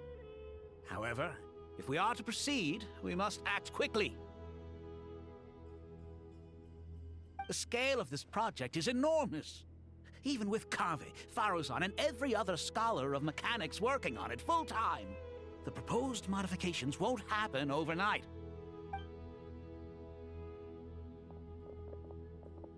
You're back. Everything all right? And who are they? Friends of yours? Pretty much everyone in the Temple of Silence is. This guy's Kaveh, and the one next to him is Al-Haytham. Hello, I'm Jet, and this is Lilupar. Oh, a famous name from the history books. Pleased to meet you. A friend of a friend is a friend of mine, as they say. Who's they? Huh? Do people not say that? Not in the desert. Friends you can trust, but friends of friends? Gotta keep an eye on them. Still, I do trust the Traveler's judgment. I'm sure you're good people. The sandstorms have calmed down. I take it the Gurabad problem is resolved? What did you find? And after getting all smarmy with us, he trapped us there. Luckily, Jet used the mechanism outside to free us, and then we got Lilupar to put a stop to the chaos. Wow. Thanks for being there to help them.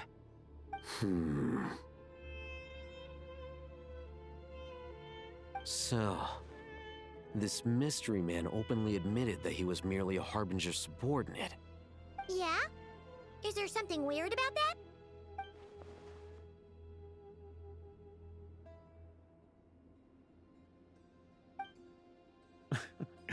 I assume you aren't naive enough to expect answers from an enemy. Well deduced. Our commander, Dottore, died in Nodkrai.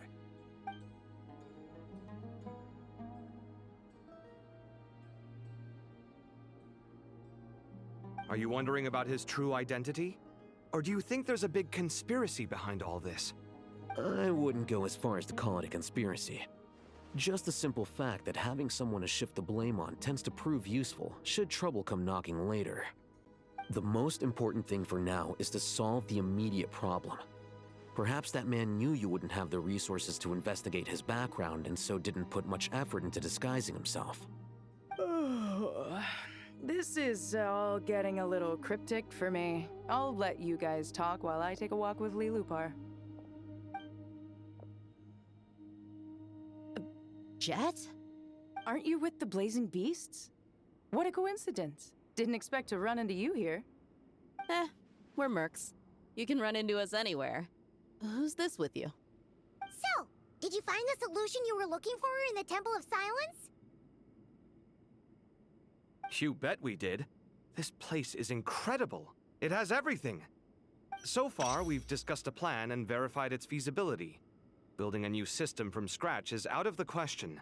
So our only option is to modify the Akasha using certain resources we hope to find in the mausoleum of King Deshret.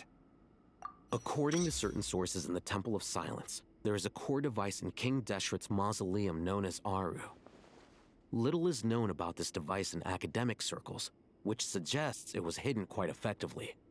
If these sources prove correct, the energy contained within Aru may be sufficient to power our Akasha renovation plan. However, this raises difficult questions regarding technological integration. The sages are still debating it. Yeah, but I'm sure they'll reach a compromise once they've argued it out. The people of the rainforest are always cautious when it comes to desert technology. But times of crisis like this leave us with little choice. Wait, Paimon question. Is this the same Aru we've heard of before? It's sealed off, right? Some sort of prison where the Goat King, Ibis King, and Crocodile King are locked up. Well remembered. Yes, that's exactly right. According to our records, Aru was the most brilliant creation King Deshret ever conceived of. Built by divine and mortal artisans working together. It was a miraculous accomplishment, and it lies hidden deep within the king's mausoleum to this day. That being said, what Aru actually does and why it was built, those are deep secrets we are not privy to. Until recently, I wouldn't have been optimistic that the place even exists. The only reason I'm inclined to believe it now is because we heard it from the Ibis King Thoth himself at his temple. The tale of how the 3 retainers of Al-Akhmar were imprisoned in Aru. Paimon totally gets that. When Paimon first heard about it, she thought it sounded pretty unbelievable too. Do you guys still remember that? The Ibis King told us they were trapped in Aru and that they had to answer 3 questions to get out. I think I remember. What causes our rise and fall? What obliterates love and hate? And what determines truth and falsehood? Those were the 3 questions, right? Yeah. Oh, if only Nefer were here. She's dealt with the Ibis King before, so she might know more. Oh, Nefer is a friend we met in nodkrai. Nodkrai? Funny. She showed up here earlier. Huh? Yeah. Had another lady with her, too. Both said they knew you. They contacted the sages, claiming they might be able to offer some assistance. Really? They came here to help out? Yes, really. It was just before you got back. One of them said she's made nodkrai her home. If she's the person you were talking about, then...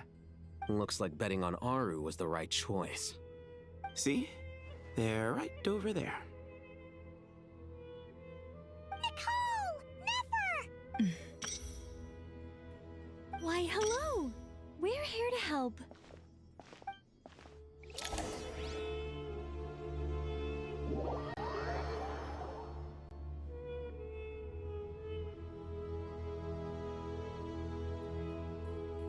It's a good thing we left early. We almost got locked out. Locked out? What do you mean? Oh, you haven't heard? An invisible barrier has appeared around Sumeru's borders, cutting off all travel in and out. No one can leave and no one can enter. Sumeru has become a lonely island. Are the Fatui behind this too? Actually, no. This has nothing to do with them. I suspect it's a defense mechanism within Irminsul itself. Irminsul is the source of Tevat's ley lines, after all, and Sumeru is the nation closest to it. I imagine this function was put in place to seal the entire region off in the event of serious damage, preventing the disaster from spreading to the rest of Tevat. It may have been implemented long ago. But doesn't that mean that the people here won't be able to escape to other nations if the anomaly keeps spreading? Currently, that does appear to be the case, which is precisely why I am here. This is a critical moment for the world, and Sumeru is the eye of the storm. Paimon's surprised you managed to convince her to come back to Sumeru. Indeed.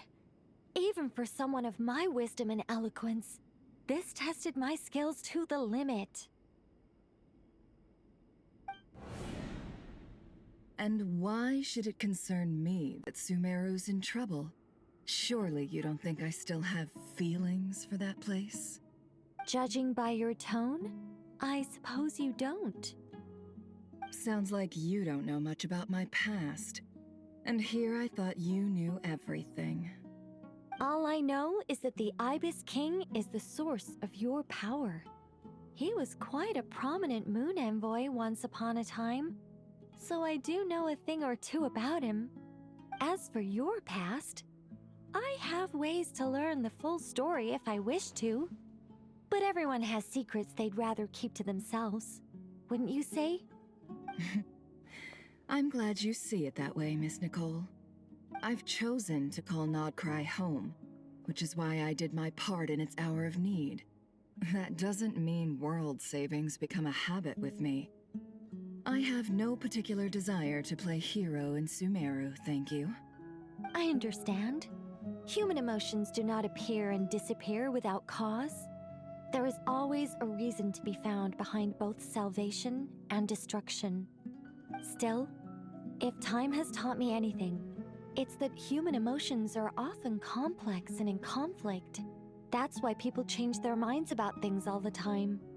But that's where we angels come in. Our duty, ultimately, is to guide people towards their deepest, truest desires and help bring them to fruition.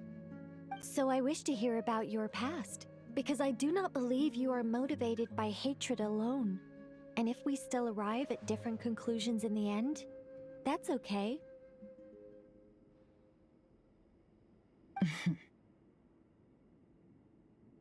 I refuse.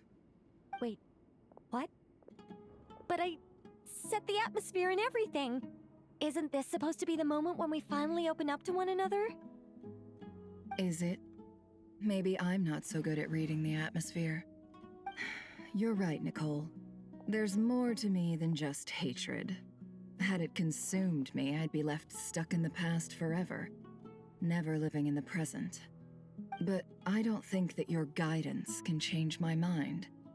The all-consuming sands, the bloodshed, both deserved and undeserved. Those old emotions cling to me like a shadow. Do you wish to shake them off? No. I hope to remember them forever. Those emotions and memories shaped me into the person I am today. They'll always be a part of me. In that case, would you like to hear my perspective, at least? Sure. It's not every day you get to hear an angel's opinion. A long, long time ago, when the angels still walked freely upon the earth, I found life tedious. Monotonous work, lukewarm relationships. Things weren't nearly as interesting as they are now. And yet, since the angels' demise, I have found myself missing those days on more than one occasion. Human emotions are often attached to a person, a place, or an object. When those things are gone, the memories quickly fade, and the emotions slip away along with them. If Sumeru were destroyed, both rainforest and desert would be no more. With the object of your hatred wiped from existence, it would not take long for the memories buried deep in your heart to slowly fade. Both love and hate are intense emotions, but they are nothing compared to the void left behind when they disappear. Most sophisticated, Miss Nicole. But anyone focused on the future could only ever applaud the destruction of the things they hate. Still, I'm a special case. Someone once told me that human memory is more selective than a Mora-hungry merchant choosing between customers. We all need a reality check once in a while, so we don't forget the truth. As much as I dislike Sumeru, this is no way for it to perish. All right, you win. I'll help you out a little, but I won't work for free. How much will you need? You're not gonna milk this for all it's worth, are you? What do you think? I'll be upfront with you. I don't have much more on me. If that's what you need, I could borrow some from Alice. Or perhaps I could pay in sculptures. The ones I carve are actually worth quite a lot. Just cover my travel expenses. Huh? Is that all? That's all. Given all the people I owe favors to, I can just about justify a trip to Sumeru. Yehoda! Here, boss! What do you need? I'm going back to Sumeru for a while. While I'm away, you'll be in charge of the curatorium. Me? I charge? Whoa. Don't worry, boss. You can count on me.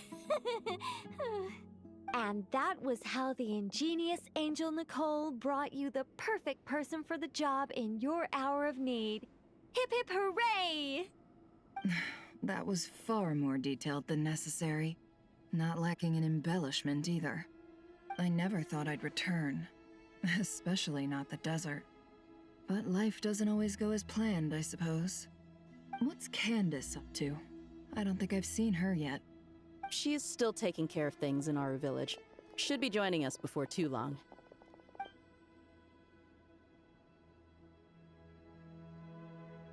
Oh, and sorry. Hope we're not interrupting anything. We have some good news, though. We're planning to go to the mausoleum of King Deshret to look for the legendary Aru, then use it to try and restore the Akasha system. According to records in the Temple of Silence, the mausoleum houses something called Aru's Chute, which can be used to establish connection with Aru. We still have some time before we leave, so there's no rush. By the way, who are these two new faces? Just call me Nefer. I'm based in Nodkrai. Did I hear you mention Aru? Correct. Well, I happen to have a connection with one of the 3 retainers imprisoned inside, the Ibis King. I'm here to get things done, so if you don't mind, I think I should come with you. That sounds perfect. Miss Nefer, are you from the desert by any chance? Why do you ask? I don't know. There's a familiar air about you. Plus, you mentioned Candace. Sorry, I don't mean to pry. It was just a random thought. I'm Dia, an Eremite mercenary. My work usually keeps me out in the desert. I'm on good terms with Dory, and she's mentioned you all before. It's nice to finally put faces to the names. However, my associate here is probably less well acquainted with you. Why don't you all introduce yourselves? Actually, I'm a little better acquainted than you might think. Huh? Huh. Are my eyes playing tricks on me? It looked like you spoke without moving your mouth. Ventriloquism. I have heard tell of it before. What is it, Kale? It's you! You're the voice who's been speaking in my head, aren't you? You encouraged me to report my dreams to the Dendro Archon, and got me to recite that magic prayer. I have many titles, but let's go with the most pertinent one. I am Nicole Rain, an angel who has lived since ancient times. An angel? Sounds like a big deal, but, what exactly is an angel? Oh, Well, we're a rather long-living race of beings. Not gods, technically, but we can still tell you a lot of stories from ancient history. Yep, and she's also an amazing sculptor. You could say she's a real creative type. Well, ma'am, if both the Traveler and Paimon give you rave reviews, you must be pretty impressive. Oh, please don't call me ma'am. I find it so awkward when people get too formal with me. Just relax and be yourselves. No need to be nervous. Miss Nicole, if it's okay, could I ask you a few questions? Yes, you may. I can see your heart is filled with confusion, and you are desperate for answers. I also know which questions you want to ask me. Why did you dream of Sumeru City in disarray? Why did those verses soothe the djinn only when recited by you? I can guide you to the truth, but it involves a personal secret of yours. I'd prefer to speak with you alone, if possible.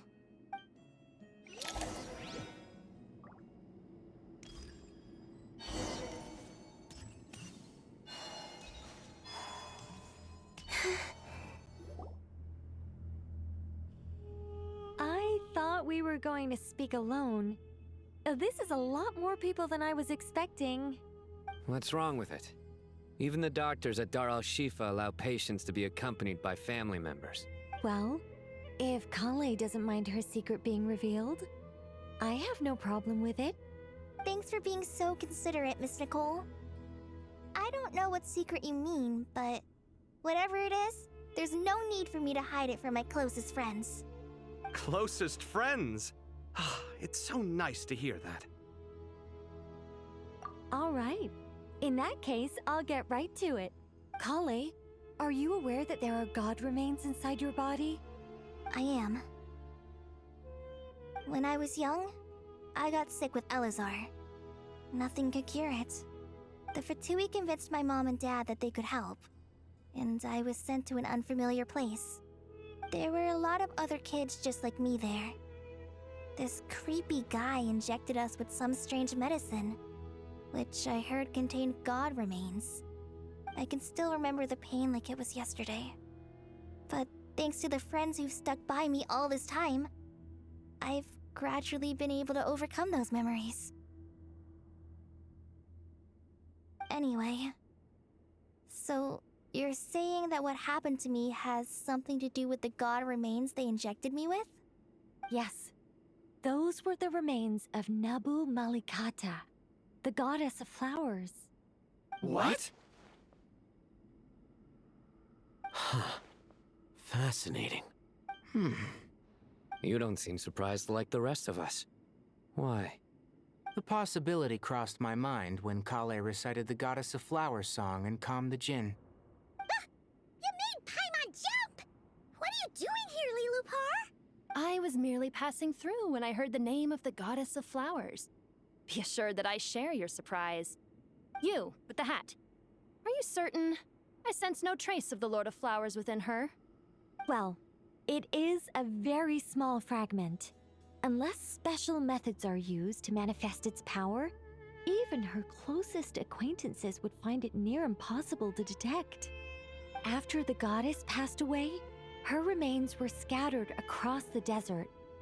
King Deshret gathered all the pieces he could find and buried them in the Eternal Oasis. But some fragments remained unaccounted for. Eventually, the Fatui must have found a way to track some of them down. Presumably for use in some experiment. It's not an uncommon occurrence. You're more shaken than I thought. In one sense, you've been extraordinarily lucky. So many people who yearn for this kind of power never attain it, yet you have coexisted with her all this time without even realizing it. I don't know what to say. I'm glad that I could help everyone with this power, really. But knowing that a fragment of the Goddess of Flowers is inside my body is...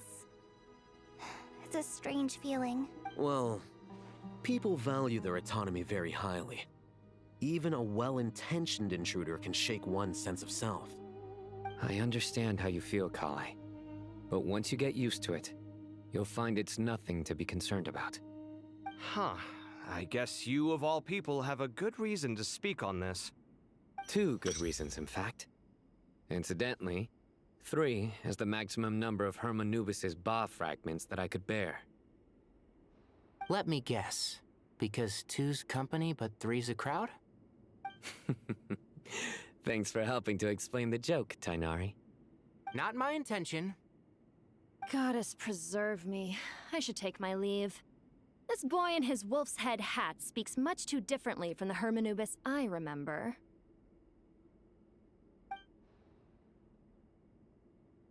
Kale, all I'm trying to say is, no matter how many Hermanubis fragments there are within me, you wouldn't think of me as Hermanubis. In the same way, you are simply you. Yeah, I know what you mean. So about that dream I had, was it a warning from the Goddess of Flowers? Yes. Just like me, she was an angel created by the primordial humans, born with the instinct to guide living beings.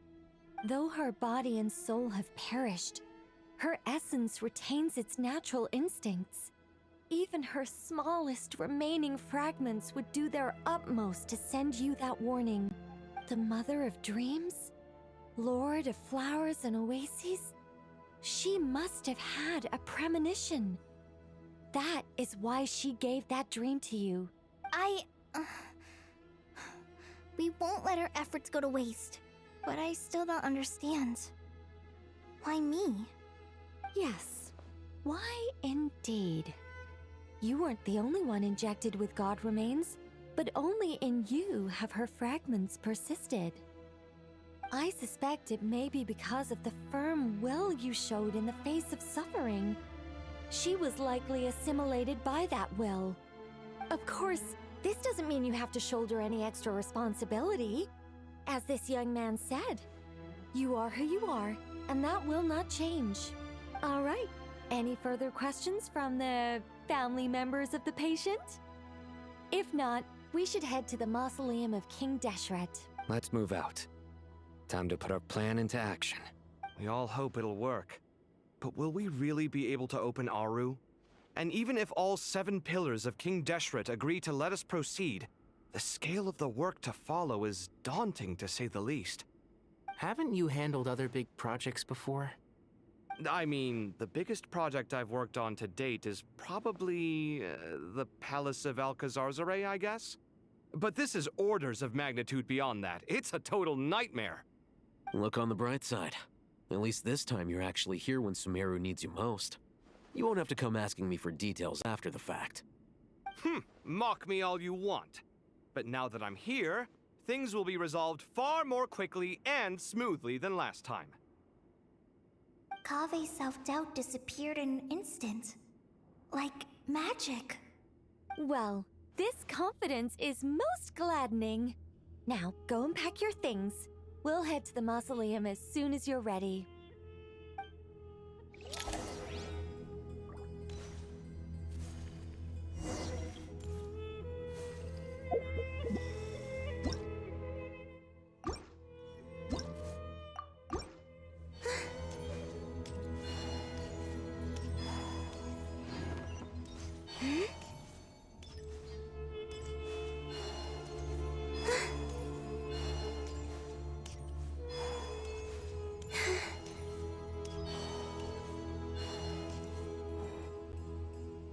Oh, Miss Nicole. I heard you're a very talented sculptor. Is that true? Oh, I don't know. I wouldn't want to blow my own trumpet. Honestly, even though Kasharawar is best known for its focus on mechanics, plenty of Kasharawar scholars are quite serious about sculpting as a hobby. So if they rate your work, that's enough for us. We just have to take a look. Who's we? Myself and a few other scholars. Kashif, Daneshvar, come take a look. Oh, well, if you insist, I suppose there's no harm in showing you.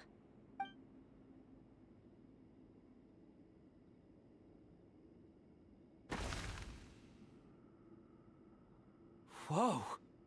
Where did that come from? Look at the level of detail. It's so lifelike. The squirrel descends from the heavens like a champion, and the earth trembles beneath its feet. What do you think?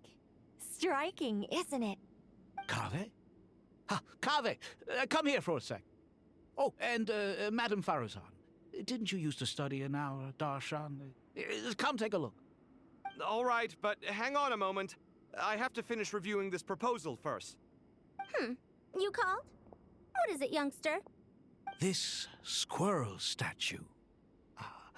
Isn't it cute? Oh, a squirrel. I wouldn't say cute per se. The realism is what stands out to me.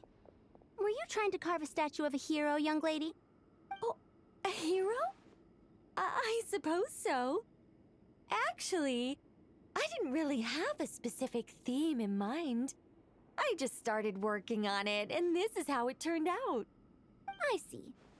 Well, do you tend to read novels about heroes in your spare time? As a matter of fact, I do quite enjoy those. Everyone loves a good tale of daring do, right? Then perhaps this statue represents the heroic tale you long to see deep down inside. Also on the subject of heroism, I feel that if the subject posed with a finger raised towards the heavens, It would lend a greater gravitas to the overall image. I'm sure some would call it cliché or old-fashioned, but not me. I think it would be a perfect fit. It has a certain classical beauty about it. Kaveh! Sorry, Madame Faruzan, I'm a little busy right now. Don't wait up for me. What a pity. That young man has excellent aesthetic tastes. I was hoping to ask him for his opinion. What a genius idea! Why didn't I think of that? Classical beauty is a great direction to explore. That's it. Once I get back, I'm going to sculpt a heroic squirrel pointing its finger towards the sky. Precisely. A declaration of victory. You understand my vision. Then place the two statues face to face. Yes! That's exactly what I was thinking. It'll be a masterpiece. Miss... I'm sorry. I didn't catch your name. Just call me Nicole. Madame Faruzan? Was it? What? Oh, no. That wouldn't be right. Why ever not? Madam is a state of mind cultivated from within. Anyone may call me Madam if they so desire. My dear Miss Nicole, once we make it through these trying times, should we have the pleasure of meeting again, I shall look forward to seeing your new work. In this day of age, it's rare to find people with an appreciation for classical aesthetics. Meeting you was truly a pleasant surprise. Honestly, I feel the same way. It's been a long time since I met anyone interested in this style of statue. Clearly, they don't call you Madam for nothing. Also, I have to say, you're a very good judge of character. Because when I think about it, I really am someone who likes stories about heroes. That must be why I've quietly kept watch over generation after generation of them. Sorry, keeping watch over heroes? What exactly do you do for a living? Oh, never mind that. Let's not tell Madame Faruzan about Miss Nicole's true identity for now. Good idea. Let's limit the conversation to aesthetics.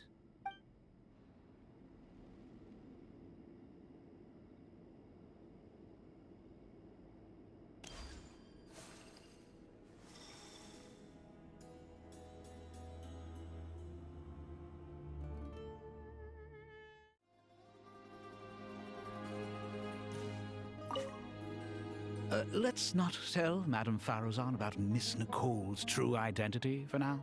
Good idea. Let's What's wrong?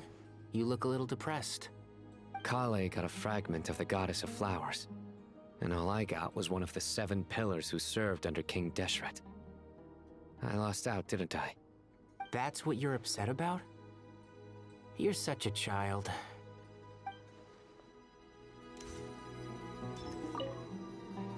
Oh, so many books.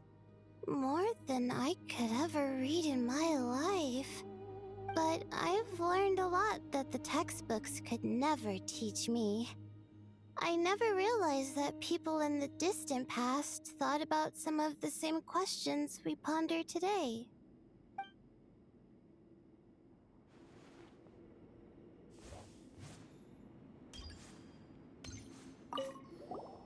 Paimon! Thanks again for your notes. I'm done copying them, so here you go. You're welcome. Just let Paimon know if you ever need help again.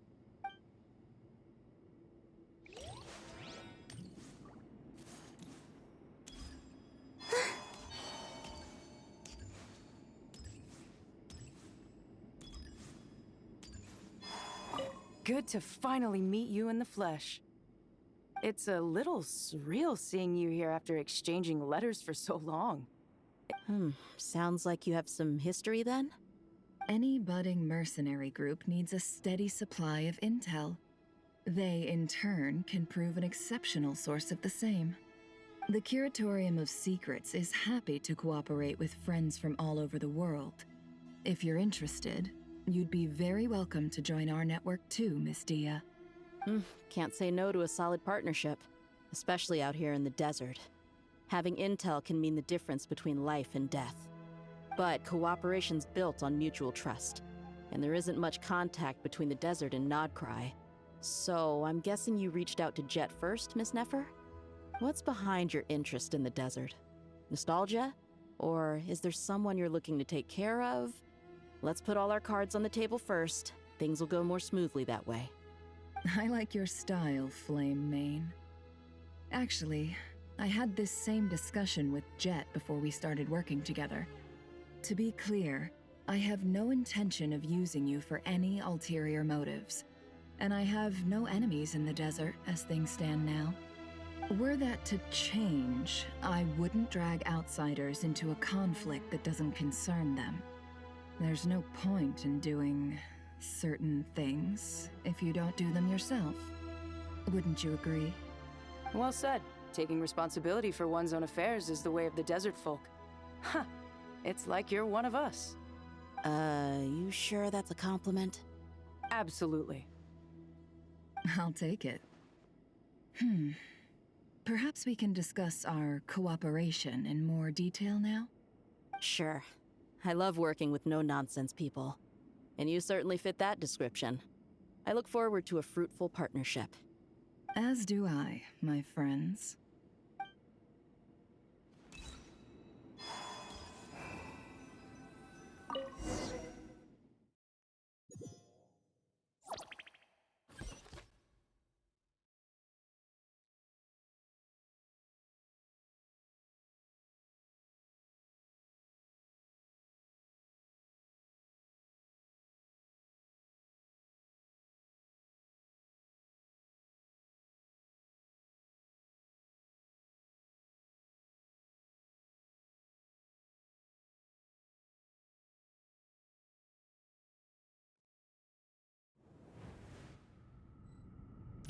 I hope everyone's ready. We'll be arriving at our destination very shortly.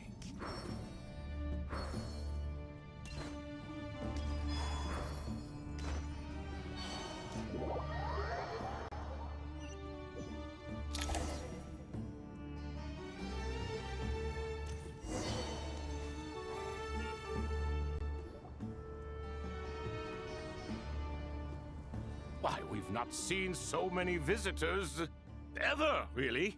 What is this place now, a tourist attraction? Ah, closer inspection reveals many familiar faces. To what do we dusty old fellows owe the honor? Surely you're not just here to chat. You surmised correctly. We are here to carry out a rather enormous project. Ho, enormous, you say? How large, then? Larger than the gaping void in our lives? Why, you've even put a smile on Goatee and Crocco's faces. All this activity is making for quite a special day.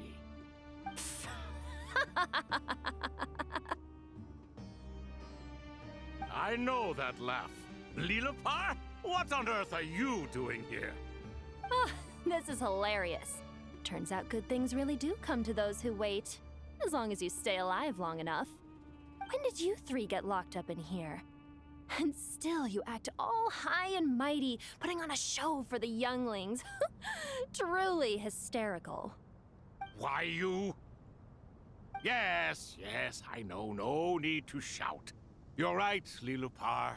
Goatee, Crocco, and I all have the same problem. But didn't King Deshret seal you away? How did you break free, and how did you get in here? Who knows?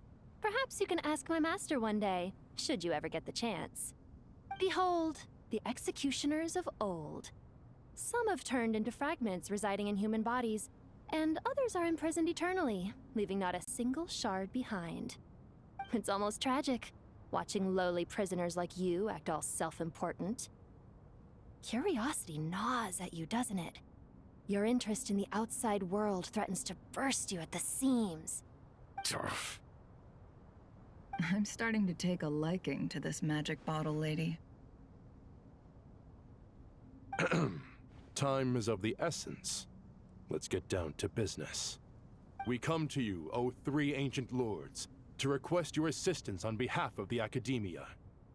If we can help you regain your freedom, then please consider lending us your aid. As for precisely what we need your help with, it's a long story.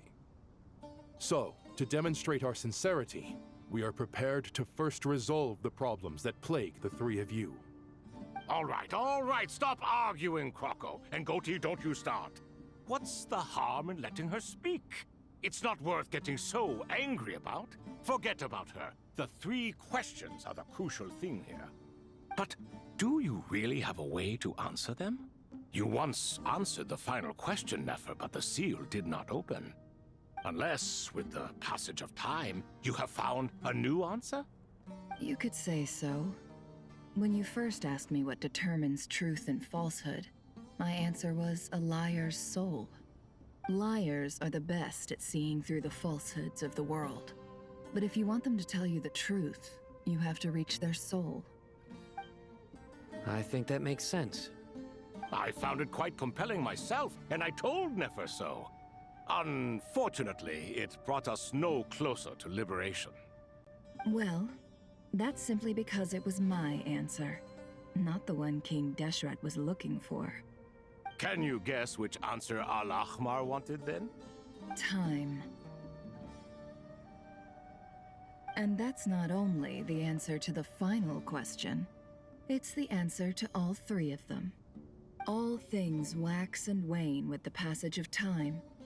Love and hate eventually fade into nothing. Current affairs are always fraught with conflict and controversy. Only time can distinguish between right and wrong.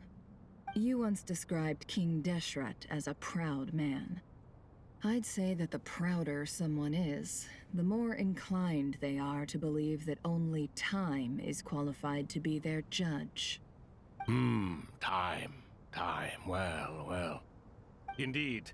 Perhaps in building Aru, our king was in fact attempting to reverse time, to bring love and hate, right and wrong, the rise and fall of all things back to their point of origin.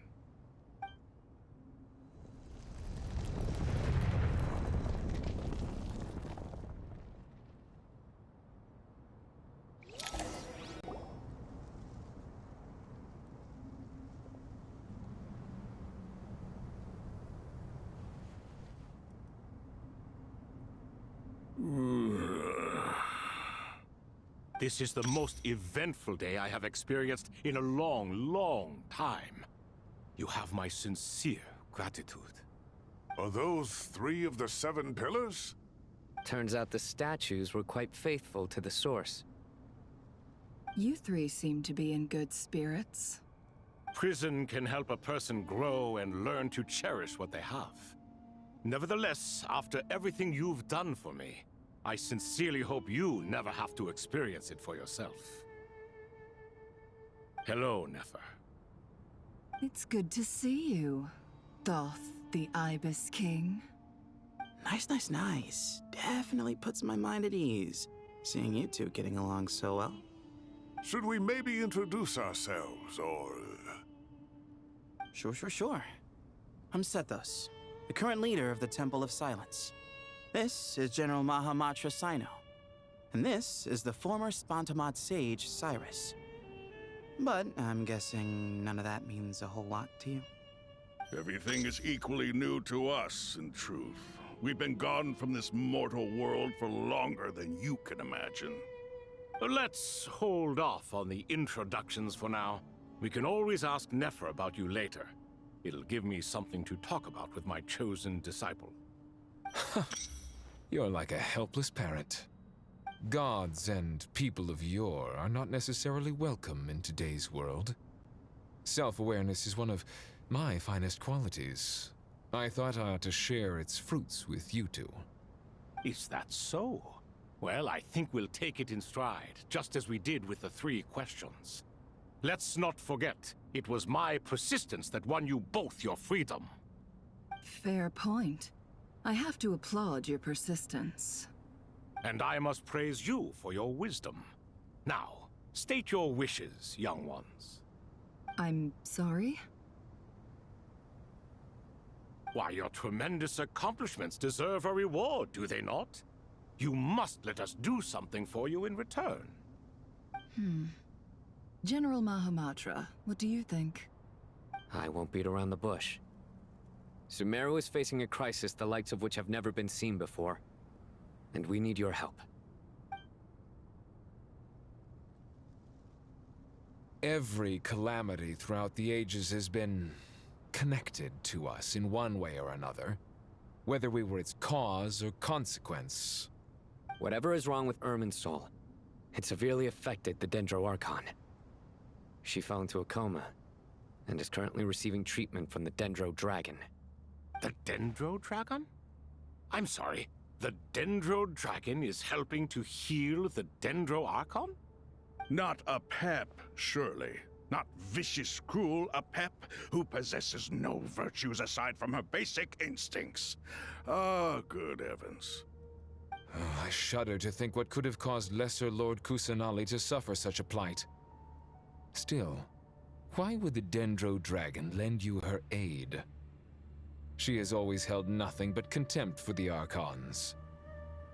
I suppose she and Kusanali must have some history. You can help us make history too. A smooth talker. Well said, lad. Currently, no one can connect to Irminsul. We hope that by opening up Aru and making some modifications to it, we can use its technology to our advantage. Unfortunately, Aru is an imperfect creation. King Deshret never managed to realize his full vision before his death.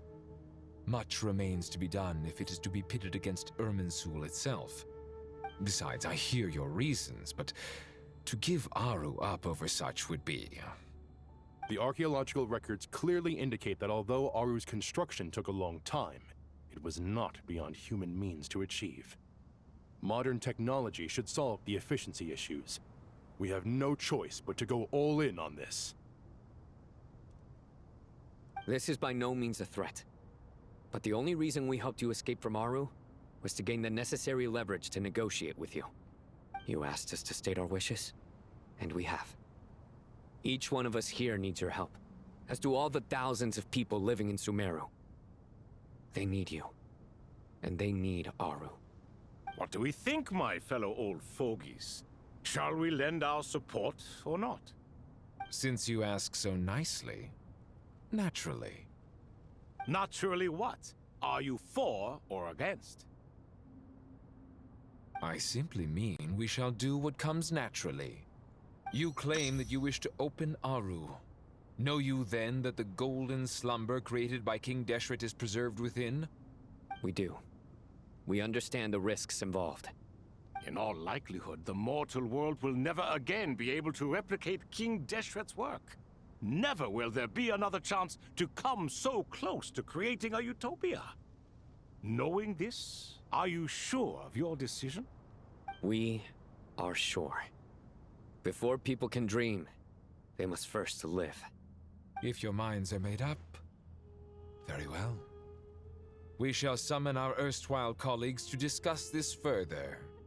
Saint Shezepank, Saint Bennu. Once you surrendered to silence and were buried with King Deshret.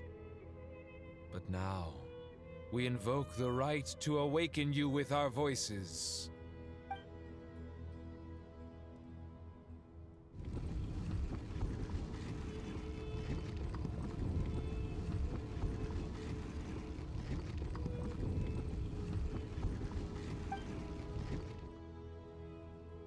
Saint Bennu, responding to your call. 3 kings detected. Initiating autonomous will. Saint Shezbank, responding to your call. 3 kings detected. Initiating autonomous will. Ah, Lord Herreshoff. What a long time it has been.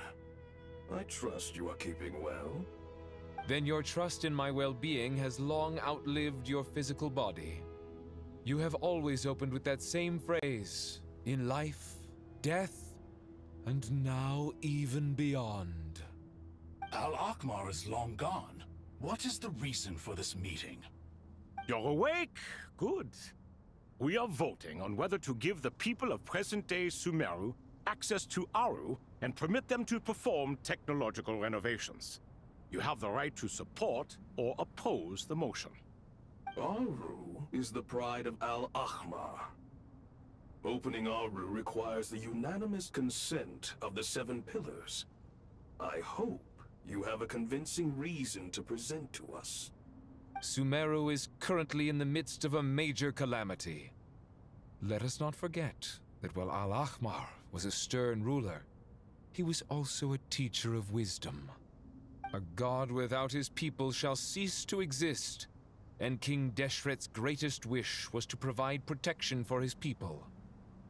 Let us then honor our God King's wishes as we consider our decision. I do not mean to mock these proceedings, but what is the point of a unanimous vote when we know that the last of the 7 pillars, the Dendro Dragon Apep, will never communicate with us? This will no doubt surprise your mechanical mind, and I have no intention of trying to persuade you it is true. But Apep is, in fact, healing the Dendro Archon as we speak. Huh? Can someone attest to this? Do we have any proof? I ask the 3 kings. Can any of you vouch for the truth of this claim? Naturally, the Ibis King, Thoth. What? It was Thoth's disciples who revealed the truth to us. We need not debate its veracity. Simply let Thoth bear accountability. That way the rest of us may have a clear conscience. Harishef, you diabolical fiend! I awakened our former colleagues for you, supported your opinion, and backed your decision. What sort of fiend would do that? I miss the days when Hermanubis was still around. At times like this, he would offer to take accountability. What are you trying to say? Is my word worth less to you than Hermanubis's? Hypocrite though you are, Lord Thoth, you are humorous in equal measure. How could we bear not to associate with a character such as you? I, Saint Shezpank, approve the Goat King's proposal. Since King Deshret is no more, we shall receive no reprimand for acting beyond our remit. Nevertheless, I sincerely hope that those before us understand the significance of what they intend to do. Remember, the moment that Aru is liberated, the myriad souls residing within the Golden Slumber will return to the ley lines. And once the ley lines flow again, these souls shall in turn be received by Irminsul. To take this step is to bring the perfect afterlife created by our king to a permanent end. We understand that well, and we have decided to proceed regardless. Furthermore, the contemporary human perspective would contend that confining souls in this way is no act of benevolence. The deceased have a right to rest in peace. King Deshret's creation is clearly a place of rest and peace. It is just that many do not see it this way. But no matter. Saint Binu approves. Hermanubis' representative and the Dendro Dragon Apep made their choice ahead of time, while the Goat King, Ibis King, and Crocodile King have also granted permission to liberate Aru.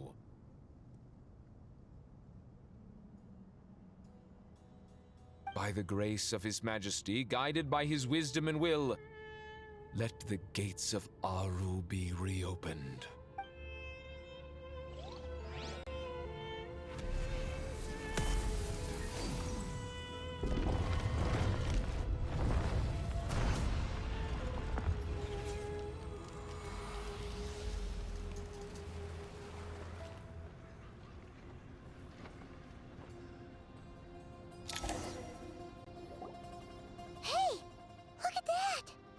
What's this? Are we under attack? No. Wait, it's...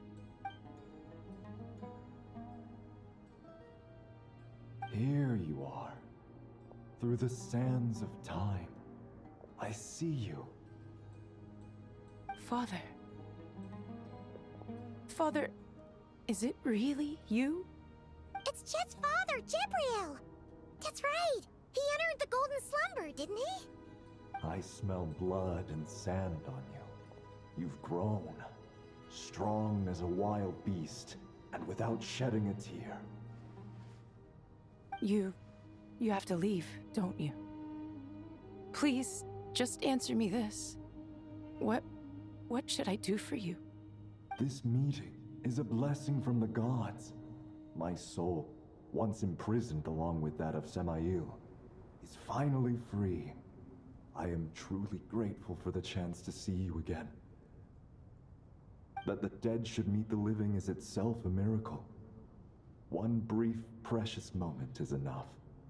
Enough to set my heart at ease. Do not weep for me, Jet. I know you will accomplish many great things in your life. You will go further and climb higher than I ever did. All I ask is that you take good care of yourself.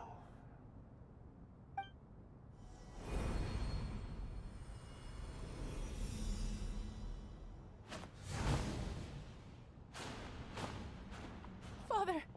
Father! Father. Hey, Jet. Do you want something to eat? Maybe it'll help you feel better. I'm fine. Thanks, Paimon.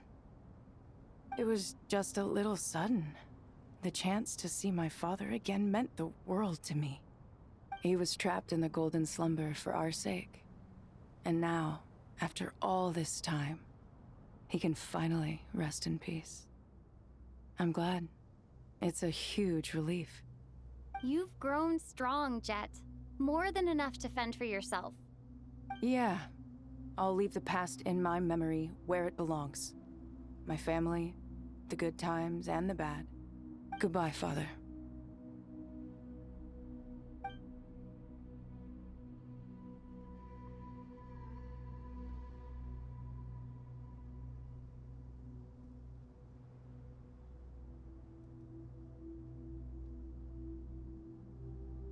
Ah, me, what a touching reunion that was. It seems we did a good deed today. We three retainers, once imprisoned for our iniquity, are surely the least qualified to judge whether this deed is good or bad. Either way, Aru is open. Now you have your opportunity, and with it, whatever trouble may ensue. Although Aru was created by a god, human craftsmanship was nevertheless required to build the gate that connects it to this world. Perhaps the relationship between gods and humanity follows a similar principle. As for your proposed renovations, we cannot determine which functions to keep or discard. Proceed as you see fit, but please entrust the task to your most accomplished scholars, or Bennu will be most displeased. It matters not. The Ibis King shall be accountable if any problems arise. Ibis, you chose to take on disciples, and so it follows that you must accept the risks of associating with humans. If I'd known you'd be like this, I would have locked all of you away in Aru, never to leave again for all eternity. All of us? What does this have to do with me? Vilify me no further. Scholars, since you have liberated Aru, allow me to present you with a gift. Using Aru's power, we shall install a defense mechanism at our king's mausoleum.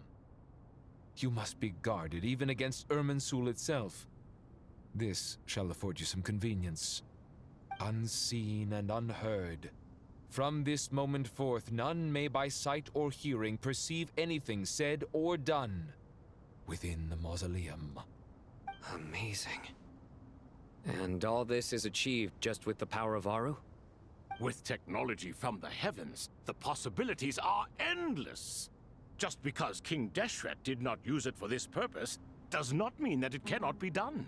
So, marvel away. This is the reward you have earned. All right.